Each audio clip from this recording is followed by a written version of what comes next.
প্রিয় দর্শক কেমন আছেন? আপনাদের সবাইকে চ্যানেল 16 এর পক্ষ থেকে অনেক, অনেক শুভেচ্ছা জানাচ্ছি এবং আমন্ত্রণ জানাচ্ছি আমাদের আজকের অনুষ্ঠান ডায়ালগ ফর ডেমোক্রেসিতে। আমাদের এই অনুষ্ঠানটি চ্যানেল 16 থেকে সরাসরি সম্প্রচার করা হচ্ছে এবং সেই সাথে আমাদের ফেসবুক পেজ থেকেও সরাসরি সম্প্রচার করা হচ্ছে। আমাদের ইউটিউব চ্যানেলে যারা আছেন, আমাদের সাথে যুক্ত আছেন, যারা সাবস্ক্রাইব করেছেন, যারা ফেসবুক পেজে ফলো দিয়েছেন, আপনাদের সবাইকে অনেক ধন্যবাদ জানাচ্ছি এবং আন্তরিক শুভেচ্ছা জানাচ্ছি। আমরা শুরু করব আমাদের আজকের অনুষ্ঠান। আমি অতিথিবৃন্দকে আপনাদের সাথে একটু যুক্ত করে নিতে চাই প্রথমে। প্রথমে রয়েছেন রাশেক রহমান, আওয়ামী লীগ নেতা। আমরা তাকে যুক্ত করে নিতে চাই। কেমন আছেন আপনি? জি আছি। আপনারা কেমন আছেন? ভালো? জি, আপনার আজকে জামা বা হ্যাঁ, শার্টটা দেখতে পাচ্ছি খুবই ভালো লাগছে আপনাকে। কথাও নিশ্চয়ই আজকে ভালো হবে। আমাদের আরো একজন অতিথি আছেন professor doctor lieutenant colonel Nazmul Ahsan Kalimullah, BNCCO তিনি জানিপপের প্রতিষ্ঠাতা চেয়ারম্যান এবং ঢাকা বিশ্ববিদ্যালয়ের অধ্যাপক প্রফেসর।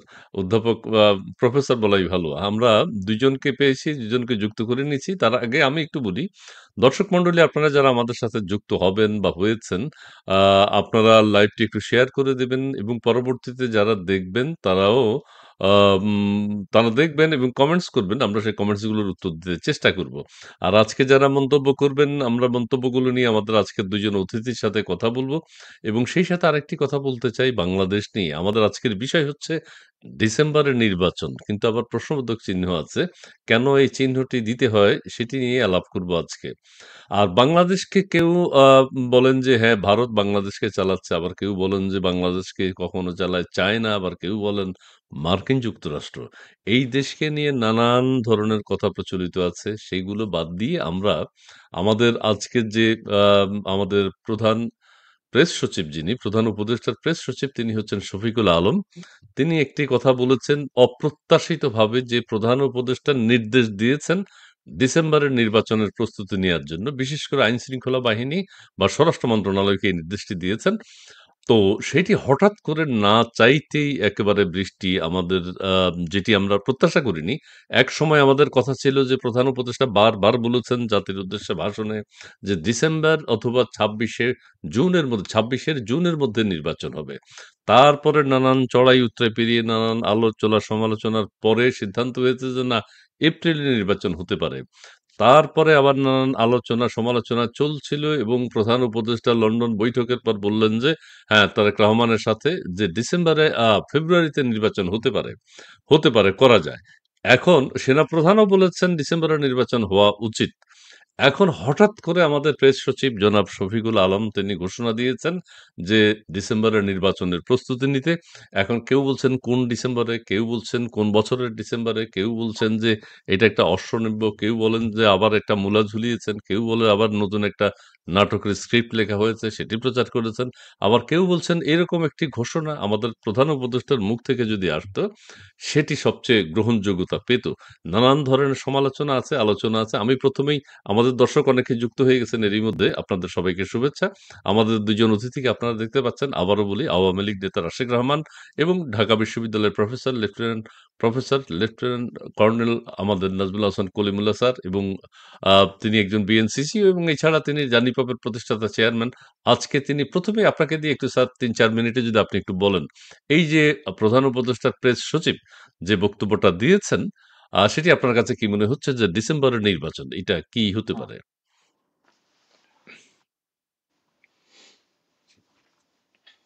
মুন্না, মুন্না স্যার কি মিউট আছেন? মুন্না, হ্যালো? মুন্না স্যার ওখান থেকে ইন্টারনেটের একটু ইস্যু হচ্ছে মনে হয়।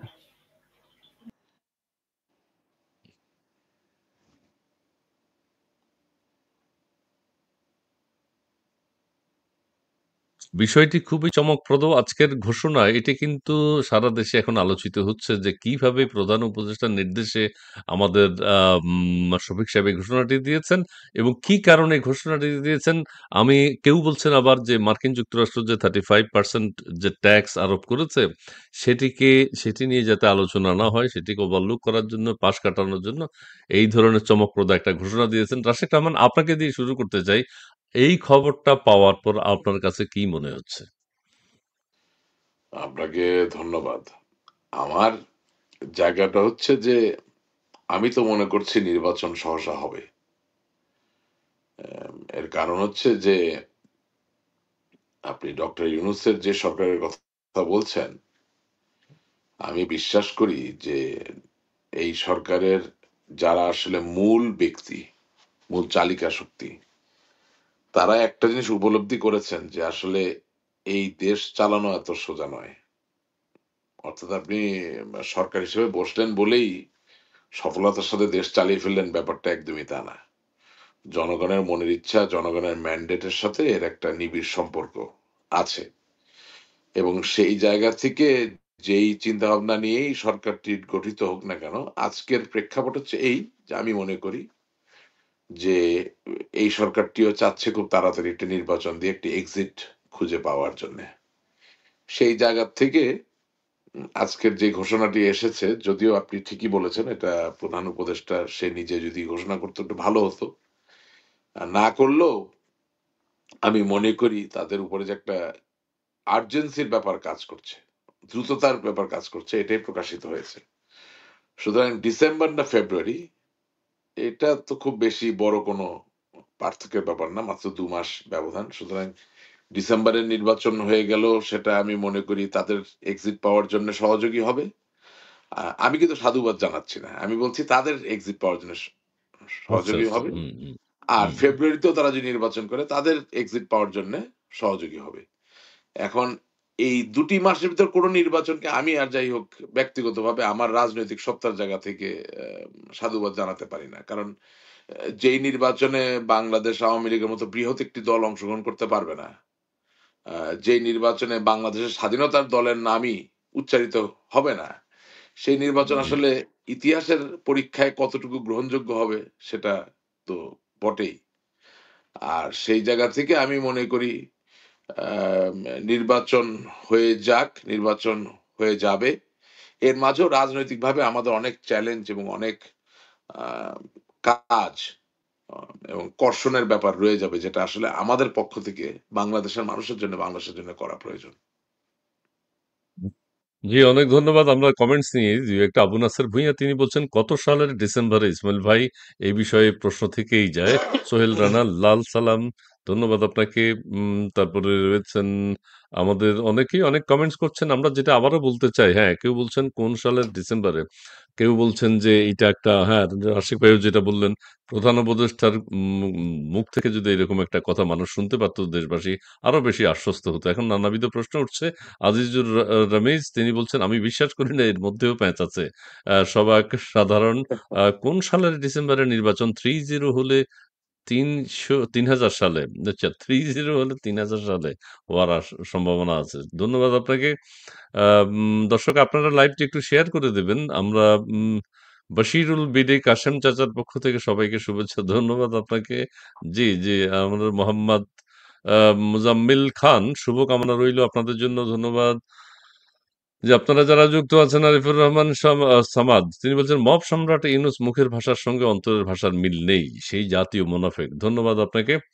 আম অ ওরে আনিসুর রহমান তিনি বলছেন, "মিথ্যাবাদীকে কেউ বিশ্বাস করে না।" কেউ বিশ্বাস করতে চাচ্ছে না এখনো। স্যার একটু বিশ্বাস করাবেন। আপনি একটু বিশ্বাস করাবেন বিষয়টা। জি, তারপরে মোহাম্মদ আ ইউনুস মাইদান বা মাইদাম ইউনুস একটা নির্বাচনের তারিখ বলে, আবার প্রেস সচিব আরেকটি তারিখ বলে। আসলে দুজনেই পাগল। মুন্না তুমি কমেন্টস গুলো দেখাতে থাকো। আমরা স্যারের মন্তব্য নিই। স্যার যেহেতু আ বলছেন যে নির্বাচনটা বিশ্বাসযোগ্য কিনা। নির্বাচনের ঘোষণা প্রধান উপদেষ্টা প্রেস সচিব দিয়েছেন। নির্বাচনের প্রস্তুতির ঘোষণা। তার মানে ডিসেম্বরের নির্বাচন, আইন শৃঙ্খলা বাহিনী, স্বরাষ্ট্র মন্ত্রণালয় তারা প্রস্তুতি নিবে। এখন দর্শক বা দেশবাসী নানাবিধ কথা বলছেন। কেউ বলছেন যে 35% যে ব্যাড ট্যাক্স আরোপ করেছে মার্কিন যুক্তরাষ্ট্র, সেই আলোচনাকে চাপা দেওয়ার জন্য হঠাৎ করে এই ঘটনা।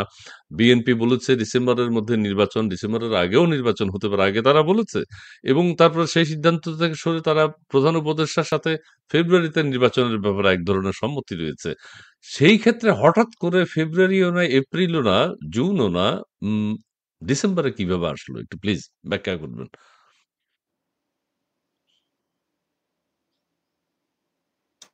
ধন্যবাদ। দেখুন, আমাদের মাননীয় প্রধান উপদেষ্টা তার সম্মানীয় প্রেস সচিব এবং আপনার মাননীয় প্রধান নির্বাচন কমিশনার তারা নানান রকম বার্তা আমাদের সামনে হাজির করেছেন। সঙ্গে মাননীয় সেনা প্রধান তিনি শুরুতেই এই সরকারের যখন ফরমেশন হলো শুরুতেই তিনি এএফপির সঙ্গে একটি সাক্ষাৎকার প্রদানের মাধ্যমে বলে দিয়েছিলেন যে 18 মাস একটা সময়সীমা, এর মধ্যে নির্বাচনের প্রস্তুতি এবং ইন্তজাম করতে হবে, এবং সেটি শেষ হয় ডিসেম্বরে। এবং তিনি সর্বশেষ যে বক্তব্য রেখেছিলেন এই নিরিখে সেটি হলো যে 1 জানুয়ারি 2026 এটা হচ্ছে কাট আউট ডেট। এদিন তিনি নির্বাচিত নতুন সরকার দেখতে চান এবং প্রয়োজনে নতুন সরকার যদি প্রত্যাশা করেন তাহলে তারা সশস্ত্র বাহিনীর পক্ষ থেকে সর্বরকম সহযোগিতা প্রদান করবেন এবং মাঠে থাকবেন ম্যাজিস্ট্রেসি ক্ষমতা সহ। শফিক মহোদয় আপনার জুনের কথা বলেছেন, তারপরে আপনার মাননীয় প্রধান উপদেষ্টা জাতির উদ্দেশ্যে ভাষণে এপ্রিলের কথা বলেছেন, পরে আবার তারেক রহমানের সঙ্গে বৈঠকের পর বলা হচ্ছে যে ফেব্রুয়ারিতে নির্বাচন হবে। এখন কেউ কেউ আবার আরেকটু এগিয়ে ফেব্রুয়ারি 12 তারিখের কথা বলেছেন। এখন আবার আমরা নতুন বার্তা শুনছি। তো সেই জন্য মনে হচ্ছে যে কাইন্ড অফ ডেট গেম। মূল যে বিষয় সেটি হচ্ছে নির্বাচন, আমি এখনো মনে করছি it's almost like chasing the chimera, অর্থাৎ মরীচিকার পেছনে আমরা ছুটছি আর যতই কাছে যাওয়ার চেষ্টা করছি এটা মরু বিভ্রমের মতো দূরে সরে যাচ্ছে। বিএনপির পক্ষ থেকে যখন দাবি করা হয়েছিল ডিসেম্বরের মধ্যে নির্বাচন যদি না হয় তাহলে আর নির্বাচন হবে না, এখন বিষয়টা আসলে $1 ট্রিলিয়ন কোশ্চেন। নির্বাচন কবে হবে, এটার আয়োজন কিভাবে করা হবে, তার সাংবিধানিক দায়িত্ব কিন্তু নির্বাচন কমিশনের। এবং মাননীয় প্রধান নির্বাচন কমিশনার তিনি সম্প্রতি সাক্ষাৎকারে বলেছেন নির্বাচনের তারিখ তিনি নিজেও জানেন। তো ফলে সব মিলিয়ে ধোঁয়াশা কিন্তু কাটেনি। সর্বশেষ যেই বার্তাটি ট্রাম্প মহোদয়ের পক্ষ থেকে এসছে, এই 35% শুল্ক বলে মালে সব মিলিয়ে শেষ পর্যন্ত হয়তো 50 গিয়ে দাঁড়াবে, আমাদের ব্যবসা বাণিজ্য কিন্তু লাটে উঠবে। আপনার যে হ্যালোটা কাজ করছিল, যে প্রফেসর ইউনূসের চার্ম, এটি কিন্তু ধূলিসাৎ হয়ে গেছে ডিউরেশন, খোলামেলা বলছি। এখন এরকম একটি পরিস্থিতিতে ডেফিনেটলি তারা চাইবেন দ্রুততম সময়ের মধ্যে ইজেক্ট আউট করতে, অর্থাৎ এই দায় এবং ভার তারা গ্রহণ ধরে রাখতে চাইবেন না। খুব দ্রুততম সময়ের মধ্যে তিনি আগেও কিন্তু একবার ইঙ্গিত করেছিলেন যে যদি মনে করেন তারা ব্যর্থ হচ্ছেন তাহলে তিনি তার আগের কাজে ফিরে যাবেন, এই ঝামেলা কাঁধে বয়ে বেড়াবেন না। জি, ধন্যবাদ আপনাকেও। আমাদের রাশেক রহমান সাহেব তিনিও বলেছেন যে হ্যাঁ, এই সরকার যত তাড়াতাড়ি নির্বাচন দিতে পারে তাদের সেফ এক্সিট বা এক্সিটের জন্য নির্বাচনটা খুব জরুরি। আপনিও স্যার সেই কথাটিই বললেন। রাশেক ভাই, আপনার কাছে আরেকটি প্রশ্ন বলতে চাই যে আমাদের কলিমুল্লাহ স্যার যেটি বললেন নির্বাচন কমিশন নিজেও জানে না নির্বাচন কবে বা নির্বাচনের ডেট কবে।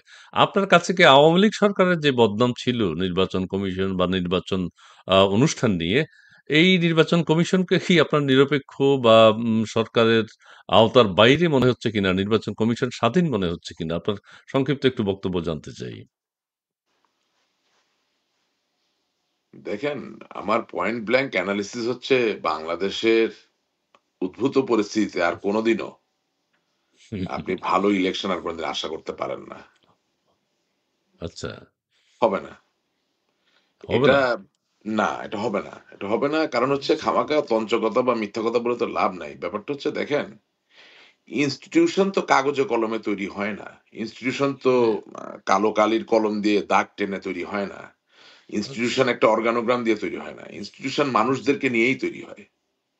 জি। এই জন্য একটা প্রচলিত কথা আছে, অনেকে বলে যে you are like an institution. একজন মানুষও কিন্তু he behaves or he builds himself like an institution, right? So hmm. Abraham Lincoln was an institution. George Washington was an institution. Thomas Jefferson was an institution. Correct? আবার modern day phenomena যদি analysis করেন তাহলে Nelson Mandela was an institution. হ্যাঁ, তো এখন ঘটনা হচ্ছে যে Bangabandhu Sheikh Mujibur Rahman was an institution as far as freedom, independence and liberty was concern. এখন কথা হচ্ছে যে ডক্টর নাজমুল হাসান কলিমুল্লাহ যে কথাটা বললেন, আমি তার সাথে একটু এভাবে বলতে চাই যে 50 বা 35 ভাগ শুল্কের থেকেও বড় কথা সহজ বাংলায় বলা যায়, ছেড়ে দে মা কেঁদে বাঁচি। এই পরিস্থিতিতে এই সরকার পড়েছে, ঠিক আছে না?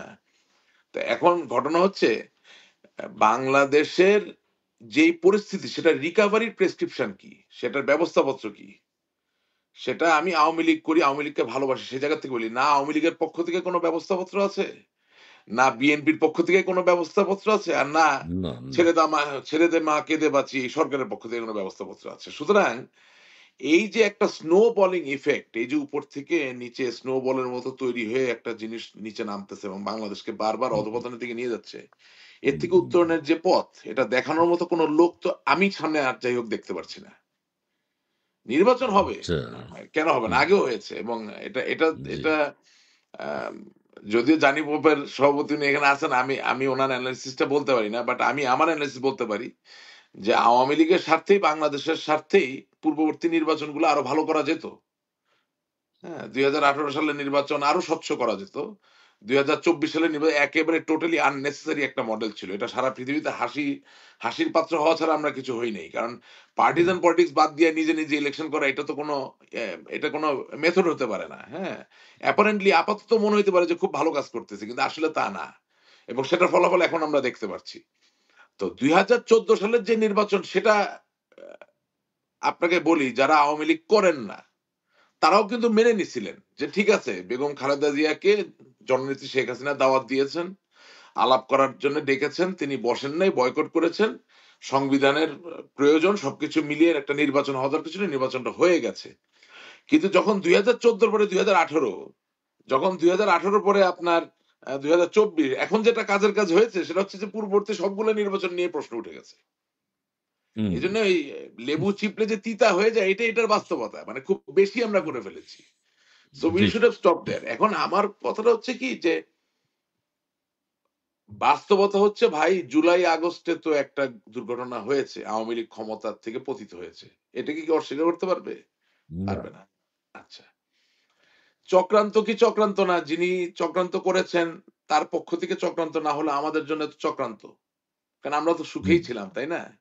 ক্ষমতায় ছিলাম, শীতাতপ নিয়ন্ত্রিত কক্ষে ছিলাম, ছড়ি ঘুরাচ্ছিলাম, লাঠি ঘুরাচ্ছিলাম মানুষের মাথার উপরে। সুতরাং আমাদের জন্য খুব খারাপ হয়েছে। এখন কথা হচ্ছে, আপনি যদি একেবারেই ডিনায়ালে থাকেন যে জুলাই অগাস্ট ঘটনাটার সাথে জনগণের কোনো সম্পৃক্ততা ছিল না, তাহলে আপনি কি ওই স্বাভাবিক পরিস্থিতি আর ফেরত আনতে পারবেন? না, আমি সেটা তো আমার বলছে না। বক্তব্যে, সেটা কি হ্যাঁ আওয়ামী বলছে লীগ তো, বলছে? না। হ্যাঁ বলছে তো, বলবে না কেন? আমাদের ন্যারেটিভে তো ভুল আছে। এই জন্যই আমাকে অনেকে তিরস্কার করে, অনেকে গালিগালাজ করে, কারণ আমি সত্যটা বলতে পছন্দ করি। আমার কথা হচ্ছে যে আমার জায়গা খুব পরিষ্কার। আওয়ামী লীগ ছাড়া এখন বাংলাদেশের সত্য রাজনীতিতে ভারসাম্য আসবে না।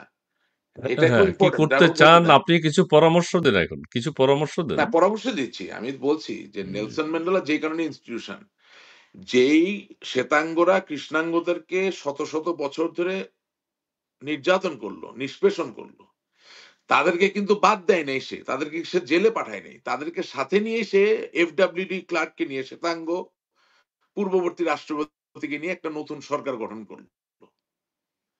সুতরাং গুড। ওই নির্বাচনটা কতটা আসলে লেভেল প্লেইং ফিল্ডে ছিল আমি জানি না। হ্যাঁ, এটা ডক্টর নাজমুল হাসান কলিমুল্লাহ উনি বলতে পারবেন। কিন্তু বাস্তবতা হচ্ছে যে এফডব্লিউডি ক্লার্ককে ওই কৃষ্ণাঙ্গ জনসংখ্যাগরিষ্ঠ যে সম্প্রদায়, তার মধ্য থেকে সাদা চামড়ার একজন লোককে ভাইস প্রেসিডেন্ট করার মতো ভোট দিয়ে নিয়ে আসার ব্যাপারটা নিশ্চয়ই ওখানে একটা গেম ছিল। কিন্তু দেশ ও জাতির কারণে গেমও খেলতে হয়। এটা আমি আপনাকে বলতে চাচ্ছি। সবসময় আপনি একদম অবাধ নিরপেক্ষ দিয়ে করতে পারবেন না। কিন্তু সেটা বুঝতে হবে আপনার জায়গা থেকে, নেতা হিসেবে, যে কতটুকু জি, করবেন আর জি, কতটুকু করবেন না। এবং জি। ওটা না করলে সাউথ আফ্রিকা আজকে একটা যুদ্ধ বিধ্বস্ত দেশ হতো। তো বাংলাদেশের অবস্থা হচ্ছে, যদি তারেক জিয়া সাহেব মনে করেন যে আগামী দিনে তিনি ক্ষমতায় আসবেন, তাহলে ওনাকেই সিদ্ধান্ত নিতে হবে, ওনার মাকে সহ, বেগম খালেদা জিয়াকে সহ সিদ্ধান্ত নিতে হবে যে এই কামিং নির্বাচনগুলোকে তিনি বিতর্কিত রাখবেন কিনা। যদি বিতর্কিত না করেন, তাহলে আওয়ামী লীগের ইনক্লুশন ছাড়া কোনো নির্বাচন হতে পারে না। আর উনি যদি মনে করেন যে না, আমি নির্বাচিত হব, আমি ক্ষমতায় যাব, আমার সাথে যারাই থাকুক থাকুক, না থাকলে না থাকুক, আই ডোন্ট কেয়ার, তাহলে হ্যাঁ, আওয়ামী লীগকে বাদ দিয়ে আপনি একটা নির্বাচন করে ফেলতে পারেন। সেটাও গ্রহণযোগ্যতা পাবে বলে মনে হয় না। আপনি যেটা বলছেন যে হ্যাঁ, অবশ্যই পাবে তারেক না। রহমানকে সেটা ভাবতে হবে যে আওয়ামী লীগ সহ হ্যাঁ, নির্বাচনে আসা, সেটা ভাবতে হবে। সেটা মানে হ্যাঁ, উনি অত্যন্ত যদি মনে চমৎকার করেন কথা। যে উনি পারপেচুয়াল সেন্সে রাজনীতিবিদ হবেন, হ্যাঁ, উনি হ্যাঁ। যদি মনে করেন যে আগামী 100 বছরের রাজনীতিবিদ হবেন, তাহলে আওয়ামী লীগকে বাদ দিয়ে আমি নির্বাচন করিয়ে নিলাম, এটা হতে পারবে না। জি, আর জি, উনি যদি জি। মনে করেন আমি ধন্যবাদ। ক্ষণিকের প্রধানমন্ত্রী হব, ক্ষণিকের ক্ষমতা জি, গ্রহণ জি, করব, হ্যাঁ, তাহলে আপনি জি। অনেক কিছুই করতে পারেন। জি, ধন্যবাদ আপনাকে। স্কিল রোড তিনি বলছেন আরসাকে ইউনূস সরকারের অস্ত্র ও প্রশিক্ষণ দেয়া উচিত। আচ্ছা, কি কারণে? আচ্ছা, ধন্যবাদ আপনাকে। নেক্সট রাশেক সাহেবকে ধন্যবাদ। প্রিয় দর্শক, আপনারা লাইভটি একটু শেয়ার করে দেবেন অন্যরা যাতে দেখতে পারেন। মোজাম্মেল রানা তিনি বলছেন ইউনূস নির্বাচন দেবে না। ধন্যবাদ আপনাকে মোজাম্মেল রানা। মোহাম্মদ মোজাম্মিল খান আমাদের শেখ হাসিনা আসবে, বাংলাদেশ হাসবে ইনশাল্লাহ। ধন্যবাদ আপনাকে। নূর আলম তিনি বলছেন আওয়ামী লীগ ছাড়া নির্বাচন হবে। আচ্ছা, নির্বাচন হবে, হোক, সেটা সারা পৃথিবীব্যাপী আবার সেটা গ্রহণযোগ্যতা পাবে না। আমানুল্লাহ নির্বাচন নিয়ে রাতে এক কথা দিনে এক কথা, এইসব কথা পাগলের আড্ডা। আচ্ছা, ঠিক আছে, সব পাগলের আড্ডা। আহ, জেবানির আজকে বিবিসি সংবাদ বলেছে শেখ হাসিনা গুলির নির্দেশ দিয়েছেন, এটার সত্যতার কতটুকু প্লিজ জানাবেন। আচ্ছা, এটা নিয়ে আমরা কিছুক্ষণ পরেই কথা বলবো। নির্বাচন নিয়ে আমরা শেষ করতে চাই নাজমুল হাসান কলিমুল্লাহ স্যার আপনাকে দিয়ে। সেটি হচ্ছে জানিপব বা নির্বাচন পর্যবেক্ষক যারা রয়েছেন, নির্বাচন কমিশন বলেছে যারা বিগত সরকারকে সমর্থন দিয়েছে, আপনি দিয়েছেন কিনা আমি জানি না, আপনারা দিয়েছেন কিনা আমি জানি না, কিন্তু তাদেরকে বাদ দেবে এইবারের নির্বাচন থেকে। এক, দ্বিতীয় কথা হচ্ছে আপনি একটা কথা বলেছেন যে 35% মার্কিন যুক্তরাষ্ট্র যে ট্যাক্স ধার্য করছে সেইটা থেকে এখন ছেড়ে দেওয়া কে দেবাচ্ছে, এরকম একটা অবস্থা। এই সরকারের পক্ষে এইভাবে দেশ রান করা সম্ভব নয়। এই জিনিসটা একটু ব্যাখ্যা করবেন। আপনাদের নির্বাচন কমিশন থেকে বাদ যাচ্ছেন, এক। আরেকটি হচ্ছে যে 35% এর বিষয়টা আরেকটু গুরুত্ব দিয়ে যদি বুঝিয়ে বলেন, দর্শকদের জন্য সুবিধা হবে। জি। ধন্যবাদ। দেখুন, আমাদের মাননীয় প্রধান নির্বাচন কমিশনার সম্প্রতি প্রেসকে যে কথাটি বলেছেন, সেটাতে জি। একটু ভ্রম আছে। সেটি হচ্ছে এই যে তিনি বলেছেন যে সমস্ত বিদেশি পর্যবেক্ষক আপনার বিগত 3টি নির্বাচনকে সার্টিফাই করেছে, তারা এবার সুযোগ পাবে না। বিদেশি, খেয়াল করে দেখেন। এবং আচ্ছা, বিদেশি বিদেশি। পর্যবেক্ষক কিন্তু ছিল। জি, দেশি জি, জি। পর্যবেক্ষকদের কথা তিনি কিছু বলেননি এখন পর্যন্ত, এক। আর দ্বিতীয়ত, আপনার সার্ক মানবাধিকার ফাউন্ডেশন নামে একটি অর্গানাইজেশন, তারা আপনার মার্কিন, ইউরোপিয়ান, কানাডিয়ান বিভিন্ন বিদেশি নাগরিকদের পর্যবেক্ষক সাজিয়ে নিয়ে এসেছিল এবং তাদের দিয়ে একটা সাফাই বক্তব্য হাজির করেছিল। আমার ধারণা তিনি সম্ভবত তাদের কথা ইঙ্গিত করেছেন। কারণ হচ্ছে মার্কিন নাগরিক, শ্বেতাঙ্গ ব্যক্তিবর্গ কিংবা কৃষ্ণাঙ্গ ব্যক্তিবর্গ কিংবা আপনার ব্যবসায়ী, তারা এসে একরকমের নির্বাচন পূর্ব, নির্বাচন পরবর্তী ও নির্বাচন দিবস বিভিন্ন রকমের বক্তব্য তারা রেখেছেন। এবং এটি আবেদ আলী নামে এক ভদ্রলোক, তিনি এই সার্কের নাম করে এই কোঅর্ডিনেশনটা করেছিলেন জি, এবং সে কারণেই মাননীয় প্রধান নির্বাচন কমিশনের কথাটি বলেছেন। আর আমাদের জি। দিক থেকে আমরা যেটা বলেছি, আমাদের বক্তব্য ছিল যে যেই নেচারের, যেই ধরনের নির্বাচন হয়েছে, জেন্ডাম প্রিন্সিপাল অনুসারে নির্বাচনগুলো ছিল ত্রুটিপূর্ণ বা আপনার ফ্লড। এবং আপনার 24-এর যে 7 জানুয়ারির নির্বাচন, সেই নির্বাচনের পর্যবেক্ষণ রিপোর্টই অন প্রটেস্ট অর্পণ করিনি। আমরা শুধু বলেছি শান্তিপূর্ণভাবে নির্বাচনটি সম্পূর্ণ হয়েছে, তাও এটা প্রেস ব্রিফিং। এখন ধরুন ব্যাপক প্রাণহানির ঘটনা যেহেতু ঘটেনি, সেই জন্যই আমরা বলেছি শান্তিপূর্ণ, কিন্তু আমরা অবাধ, সুষ্ঠু, নিরপেক্ষতার যে সার্টিফিকেশন সেটা প্রদান করা থেকে বিরত ছিলাম এবং নির্বাচন কমিশনের রিকোয়ারমেন্ট অনুসারে যে পর্যবেক্ষণ রিপোর্ট 21 দিনের মধ্যে জমা দেওয়ার কথা পূর্ণাঙ্গ রূপে, আমরা কিন্তু সেটা দেই। সুতরাং আচ্ছা। আমাদের ওই ব্র্যাকেটেড করার সুযোগ আসলে নেই। কমিশন চাইলেও আচ্ছা সেটা আমার ধারণা সঙ্গত হবে না। এক। আচ্ছা দ্বিতীয়ত, যে 35 ভাগ শুল্কের কথা আপনি জি বলেছেন, এটি জি ঘোষণা প্রথমে করা হয়েছিল 37 ভাগ, সেখান থেকে হুম, 2 ভাগ কমে 35 এসছে। এবং আমাদের দিক থেকে আমরা যদি আবার কাউন্টার মেজার নেই, তাহলে গিয়ে অন অ্যান অ্যাভারেজ এটা 50 ভাগে গিয়ে দাঁড়াবে। এবং 50 ভাগ হুম, যদি শুল্ক দাঁড়ায়, তাহলে আপনার কম্পিটিটিভ এজ বলে কিছু থাকবে এমনটি অনেকেই মনে করেন না। এবং হার্ড হিট হবে আমাদের অ্যাপারেল সেক্টর বা রেডিমেড গার্মেন্ট সেক্টর। হুম, হুম, এবং তার ফলে বিপুল পরিমাণ নারী কর্মী যারা কাজ করছেন এই সেক্টরে, তারা কিন্তু বেকার হয়ে যাবে। এক। আচ্ছা ব্যাপকভাবে ডিসপ্লেসমেন্টের ঘটনাটা ঘটবে, ফ্লোটিং জনগোষ্ঠী তৈরি হবে, যেটি আমাদের সমাজ দেহে ভীষণ রকমের উৎপীড়ন তৈরি করবে, এতে কোনো সন্দেহ নেই। আর দুটি যে আপনার ক্ষেত্র যার মধ্য দিয়ে আমরা হার্ড কারেন্সি আর্ন করি, একটি অ্যাপারেল সেক্টর, আরেকটি হচ্ছে রেমিটেন্স। তো ফলে রেমিটেন্স এর মাধ্যমে যে টাকা পয়সাগুলো আসে, অধিকাংশ ক্ষেত্রেই আমরা দেখি যে আনপ্রোডাক্টিভ খাতে ব্যয় হয়।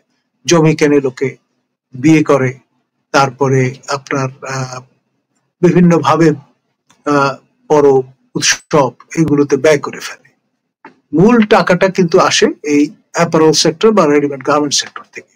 সেটি যদি বসে যায়, তাহলে আমাদের প্রফেসর ইউনূস সরকারের তো ডেফিনেটলি খবর আছে, সামগ্রিকভাবে বাংলাদেশের জন্য খবর আছে। ধন্যবাদ।